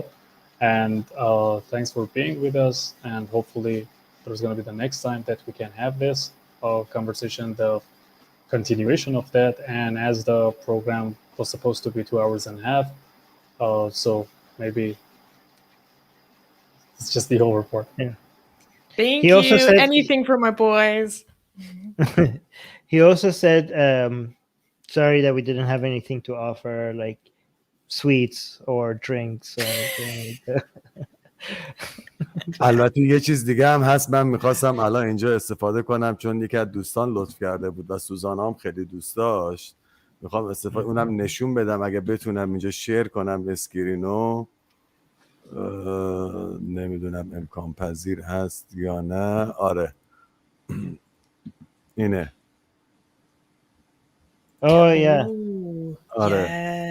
آره بچه‌ها اینم یه لوگوییه به عبارتی که یکی از دوستان خود ما از مخاطبان ما اینو زحمت کشیدن برای ما، این کالیگرافیش میگم به نوعی اگه اشتباه نکنم، اینو برای ما طراحی کردن، خیلی قشنگه. سوزانا اینو خیلی دوست داره تا اونجا که میدونم، حالا خودش نظرشو بگه در این مورد. I guess it's pretty much self-explanatory, but someone has created and drawn this, and I guess you like it. And what's your opinion about this? I love it. Are you kidding me? I want to get stickers of it. I want to put this on everything. I think it's so cool. Like, I love it. It looks so pretty. I want it in different colors. هم تو رنگای دیگه میخواد، هم که دوست داره برچسبش بکنه و همه جا بزنه. آره بهش بگو نه، بهشون گفتم یه سری رنگاش هم آماده کرده، به زودی براش میفرستم حتما. It's gonna come in different colors and soon Bobak will send you that. Yes. Are we, before we end, I just want to say something. I'm really excited that I got to come on this channel today because I am very proud of the Atheist Republic Persian community. I think it's one of our biggest assets as a community because we get to provide something that there isn't a lot of content for like a Farsi speaking community. So I think that's really unique. I love how big the community is and how much work you guys put into it. Like everyone puts so much work into it. Armin, Babak, like so many people who help out, who I don't even know, you know, and just for the passion of it, you know, like people just do it because they're passionate about it and they want more information to be out there in a language that people can understand. And I love it so much. I every time Armin has a guest on, I'm always asking about what you guys talked about and what the episode was like and how did it go, because obviously I can't understand myself. But it makes me very excited, and I'm always like, I wish I knew. So yeah, I love this community over here, and thank you everyone. قبل از اینکه برنامه شروع بشه سوزانا خیلی هیجان زده بود و اینکه خیلی به جمهوری بیخدایان افتخار میکنه و خیلی خوشحاله که چنین قسمت فارسی هستش، بابت اینکه خیلی مطالب فارسی توی این زمینه نبوده و در واقع داره الان اطلاع رسانی میشه توی فارسی. خیلی از بابک و آرمین تشکر میکنه بابت تمام تلاشایی که کردن، یا حالا کسای دیگه‌ای که هستن، و بابت تمام زحماتی که برای این کانال کشیدن و میکشن. و گفت هر زمانی که آرمین مهمون داره همیشه ازش میپرسه موضوع چیه، راجع به چی دارین صحبت میکنی، چجوری پیش رفتش، و خیلی خوشحاله که قسمتی از این کامیونیتی، قسمتی از این اجتماع هست و تشکر میکنم. Oh, Suz, I don't know if you know, Afshin is also a video editor on the Persian side. میخواستم I بگم know. من دقیقاً میخواستم از افشین، قاسم، Yes. Yeah. یاسر، سامان، قاسم. کرمیت عزیز، ما خیلی از بچه ها هستن که حالا میگم شاید دوستان اطلاع نداشته باشن، ما خیلی از دوستان هستن که با ما دارن همکاری میکنن. بعضی ها رو من اجازه ندارم اسمشون رو ببرم، حالا به خاطر مسائل امنیتیشون که هست، داخل ایران زندگی میکنن، اما واقعا بچه ها هستن و همشون هم با تمام وجود، واقعا بدون اینکه هیچ چه میدونم، من یه بارم گفتم چند روز توی یه رومی کلاب هاست، واقعا بچه ها یک دلاری هم دریافت نمی‌کنن، همه رو واقعا با خواسته قلبی خودشون منت گذاشتن دو سر ما و دارن این زحمات رو میکشن. واقعا من از یکایکشون ممنونم. بدون این دوستان و شما عزیزان جمهوری بیخدایان معنی نداره نظر من. No. Babak just spent time listing all the people who help us, and some people who he can't name because of security. Yeah, that's why I didn't. I only said you guys because obviously you're out here. Yeah. سوزانا میگه اسم بقیه رو برای نیاورد، من که نمیدونست کدوم میخوان بگن یا نمیگن، نمیدونست کیا حاضرن اسمشون. Okay, Susanna, we're gonna continue talking a little bit about Afghanistan, but we kept you for so long, so you could go. I know you need to go to sleep. ساعت 3 صبح. What time is it right now? Almost 6 a.m. از ساعت 3 صبح بیدار نگهش داشتیم تا ساعت 6 صبح که تو این برنامه باشه. الان باید I do it for you. Okay. خیلی خوبه دیگه، الان دیگه وقت نماز صبحشه دیگه، شیعه هم که میخواد یاد بگیره وقت نماز صبحه. So then Babak is saying, well, since you want to be a Shia, it's time for morning prayers anyways right now. So anyways. True. Okay. All right. Thank you, Sus. Bye. Bye. Thank you for having me. Ciao. Bye. All right. خب خیلی ممنون از همه شما بچه‌ها. بازم فرصت نشد بعضی از سوالا رو بپرسیم، اون تیکه آخر صحبتمون یه خود هیجانی شد، مسائل یه خود نشد دیگه، حالا ببخشید، من از همتون عذرخواهی میکنم، شرمنده‌ام. پوری عزیز از تو هم واقعا متشکرم، امروز حضور داشتی، تشکر ویژه میکنم ازت. حالا امیدوارم فرصت بشه، میگم این اولین قدم ما بود تو اینجور برنامه با یک مهمان با زبان انگلیسی. حالا سعی داریم میکنیم که تمرین کنیم دفعات بعد مهمانهای بهتر، عزیز، دانشمند، به حساب خاص دعوتشون کنیم بیان که ما هم در خدمت باشیم. عرض کنم که من فقط میخواستم یک کوتاه در مورد افغانستان واقعا بشینیم صحبت کنیم، خیلی کوتاه، شرایطی که الان در افغانستان حاکمه. چون در چند روز پیش من و یاسر یه رومی زدی بودیم توی کلاب هاوس، یه روم خودمونی بود که فقط بچه‌های اعضای کلاب هاوس میتونستن بیان اونجا جوین بشن، حالا بشنون صحبت کنیم، که یه دختر افغانی هم اومد. به هر حال اون میگم خیلی ناراحت بود، اون شرایطی که توصیف کرده بود که الان تو افغانستان داره چه اتفاقایی میفته، یعنی همه چیزشون، یعنی دقیقاً تمام تلاشی که اون یکی از فعالین حقوق زن هم بود اون خانم، تمام تلاشی که توی این 20 سال گذشته توی افغانستان کرده بود، یعنی عملاً توی چند روز همش از بین رفت. طالبان یه دفعه اومدن، میگم دلایل سیاسی یا هر دلیلی میتونه داشته باشه، اما یه دفعه اومدن تمام هر چیزی که اونا بافته بودن و عملاً پنبش کردن، همه رو از بین بردن. من نمیدونم این آرمین این وضعیت اسلام تندرویی نمیدونم کی میخواد تموم بشه و کی میخواد دنیا متوجه بشه واقعا که جایگاهی برای این گروه فرقه ها یا مذاهب واقعا نیست. من نمیتونم بفهمم. آمریکا، اروپا چند سال پیش این طالبان رو تجربه کرده عملا. چجوری دوباره میتونه اجازه بده که دوباره اینجور جنایت ها رو بخواد نمیدونم دوباره بخوان شروع کنه از سر بگیرن؟ خب بابک جان مشکل اصلا سوالته.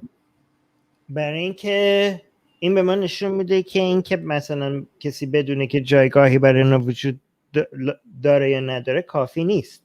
خب برای اینکه همه حتی کسانی که اعتقاد دارن که مثل ما ضد اسلام نیستن، یعنی مثل ما اسلام ستیز نیستن، ولی همه اینا قبول دارن که طالبان ستیزی درسته. خب یعنی هیچ کدوم از اینا طالبان رو قبول ندارن و فکر نمی‌کنن که مثلا طالبان چیز خوبیه. خب برای همین تو مثلا سوالت این بود که ما باید چیکار کنیم که اینا بفهمن جایگاهی برای اینا وجود نداره. مشکل اینه که اینا فکر نمی‌کنن که جایگاهی باید برای اینا وجود داشته باشه. اینا قابلیت اینو ندارن که بتونن جلوی اینو بگیرن. هزینه‌شو نمیتونن بدن. قدرتشو ندارن که جلوی اینو بگیرن. خب برای همین اتفاقا برای ما یک درس باید باشه که ما فکر نکنیم که فقط با آگاهی سازی، با اینکه بتونیم بقبولونیم که مثلا فلان چیز بده. شما فکر می‌کنید مثلا تو آمریکا کسی فکر می‌کنه مثلا طالبان برای زنان افغانستان مثلا خوبه؟ حتی کسانی هم که از اسلام دفاع میکنن تو اروپا و تو آمریکا و تو کانادا، حتی اون کسایی هم که حتی چپیانی که میان میگن نه اسلام بد نیست شما اشتباه میکنید، حتی اونا هم نمیان بگن که طالبان خوبه یا اینکه طالبان به نفع حقوق زنانه یا اینکه طالبان برای افغانستان خوبه.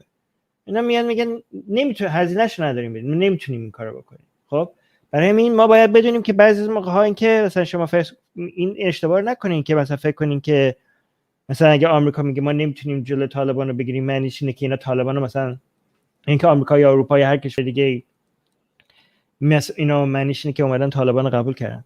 ولی خب بدتر از اون هم داریم. ما کشورهای بدتر از حالا اینا قابلیت جلوگیری از طالبان ندارن، ولی ما کشورهایی داریم که اصلا به نفعشونه، یعنی که میخوان سوء استفاده بکنن از اینکه طالبان رو قدرت میگیره، که یکی از این کشورها متاسفانه دولت خود کشور خودمونه.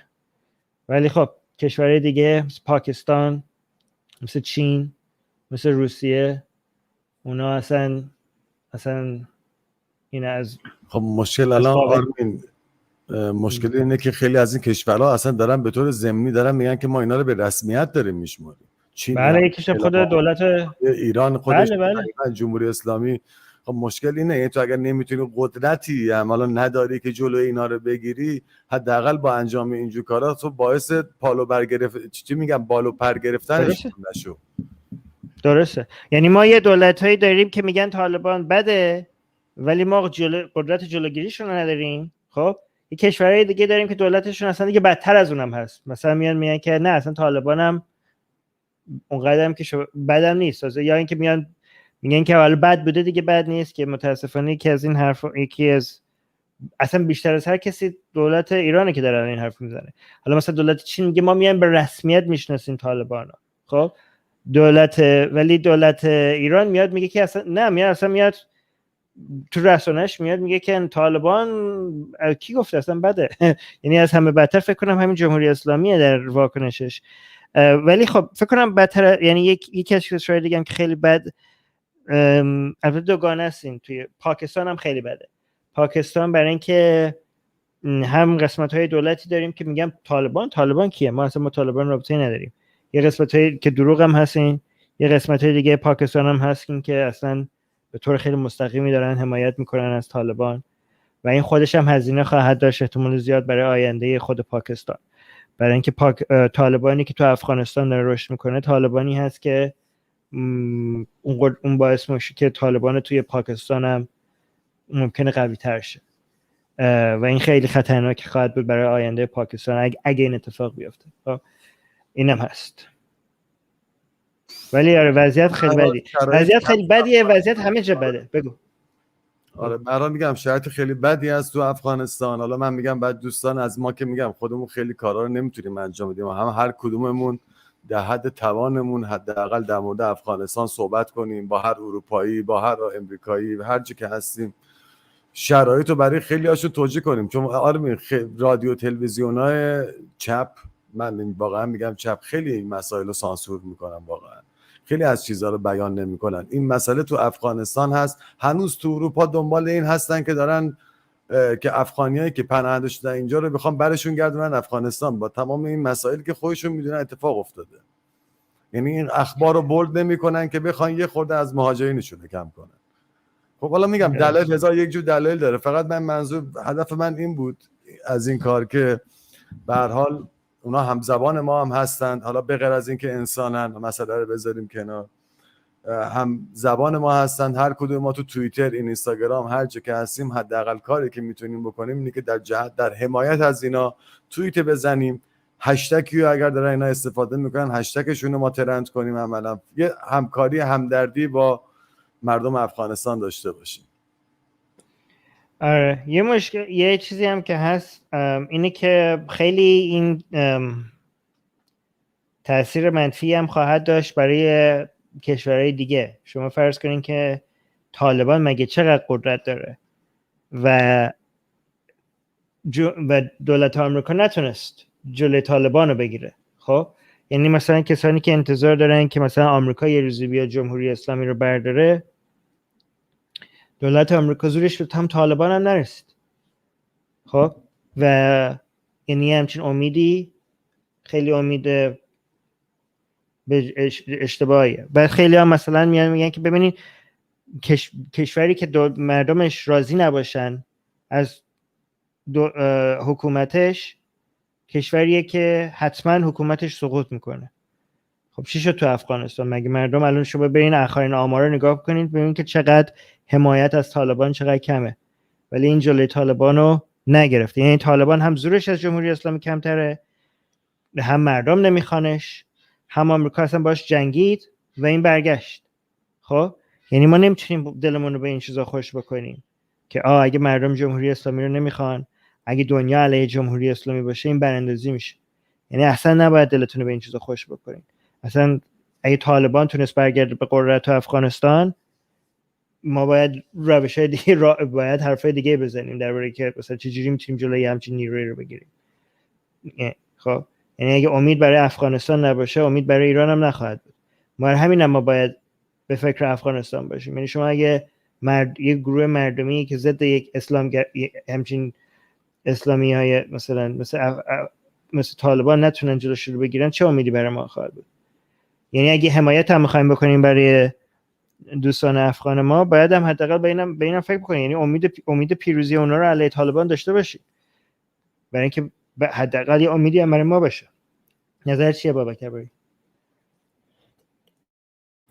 نه درست داریم میگه، هستش اینه. من فقط میگم خواستم اینو یادآوری بکنم، این مسئله رو که بچه‌ها یادشون نره، هر جور میتونن در توانشون هست همسایه ما رو، همزبانان ما رو به هر حال، اگر ایتئیست هستیم خودمون داریم میگیم به انسان گرایی، اگر میگیم برای ما ارزش و اهمیت داره، در حد توانتون دوستان حتما حمایت کنید، صداشون باشید یه جوری. فقط همین. اوکی، من صحبت خاصی دیگه ای ندارم آرمین عزیز. امروز هم ما گفتاوردمون 2 ساعت و 48 دقیقه طول کشید. هفته دیگه بچه‌ها ما با آقای دکتر اللهیار کنگلو برنامه داریم. عرض کنم که اگه موضوع برنامه یادم باشه که یادم نیست، چرا موضوع برنامه‌مون هم در مورد خدا و کرامت انسانیه. فکر میکنم اونم موضوع خوبی باشه، برنامه خوبی خواهیم داشت حتما برای روز شنبه آینده. خیلی خوشحالم حضور داشتید، ممنونم ازتون. میدونم همتون بچهای سکسی هستین، هی داشتین سوالایی میپرسین که مسئله رو به جنسیت بدین. امیدوارم توی برنامه‌های دیگه مهمان‌های توی این مورد بیاریم براتون. آره مهمم، یعنی ناراحت هم نباشین اگه این سوالا رو دارین. یعنی میدونم برای بعضی شرم داره که چرا اینقدر این سوالا رو اینجوری میکنن. میگم چقدر این ایرانی‌ها چرا همش سوالای اینجوری میکنن، اینا انگار مشکل روانی دارن. نه خیر، مشکل روانی ندارن. مشکل اینه که کسی جواب این سوالا رو نمیده. یعنی ما نداریم که کسی درباره این موضوع صحبت بکنه. مردم سوال دارن، کسی جواب خوبم بروش وجود نداره خیلی برای من باید این سوالا رو بکنه. مشکل روانی مردم ندارن، مشکل روانی رو حکومت ما داره و جامعه ما داره که محیطی نتونسته به وجود بیاره که مردم بتونن این سوالا رو بدون شرم و راحت بتونن بکنن و جواب درست بگیرن. خب مرسی بابک از اینکه همین رو نظر تو بود که این برنامه رو راه بندازیم و تو مدیریتش کردی و همه چی راه انداختی. ولی واقعا ممنون، خیلی فکر خوبیه بود و ممنون از پوریا که ببخشید ما کلی وقت تو پوریا رو هم گرفتیم و ممنون از زحمتات. سپاسگزارم آمین جان و بابک جان، مرسی که دعوت کردیم و مرسی که این کمک رو تونستم بکنم و خیلی ممنونم. هیچ وقت گرفتاری نبود، خیلی هم خوشحال شدم. ممنون. خوشحال شدیم. طبق معمول همیشه چی باید بگیم الان آرمین؟ تو چی میگی؟ خدا حافظ همه شما. بدرود. بدرود.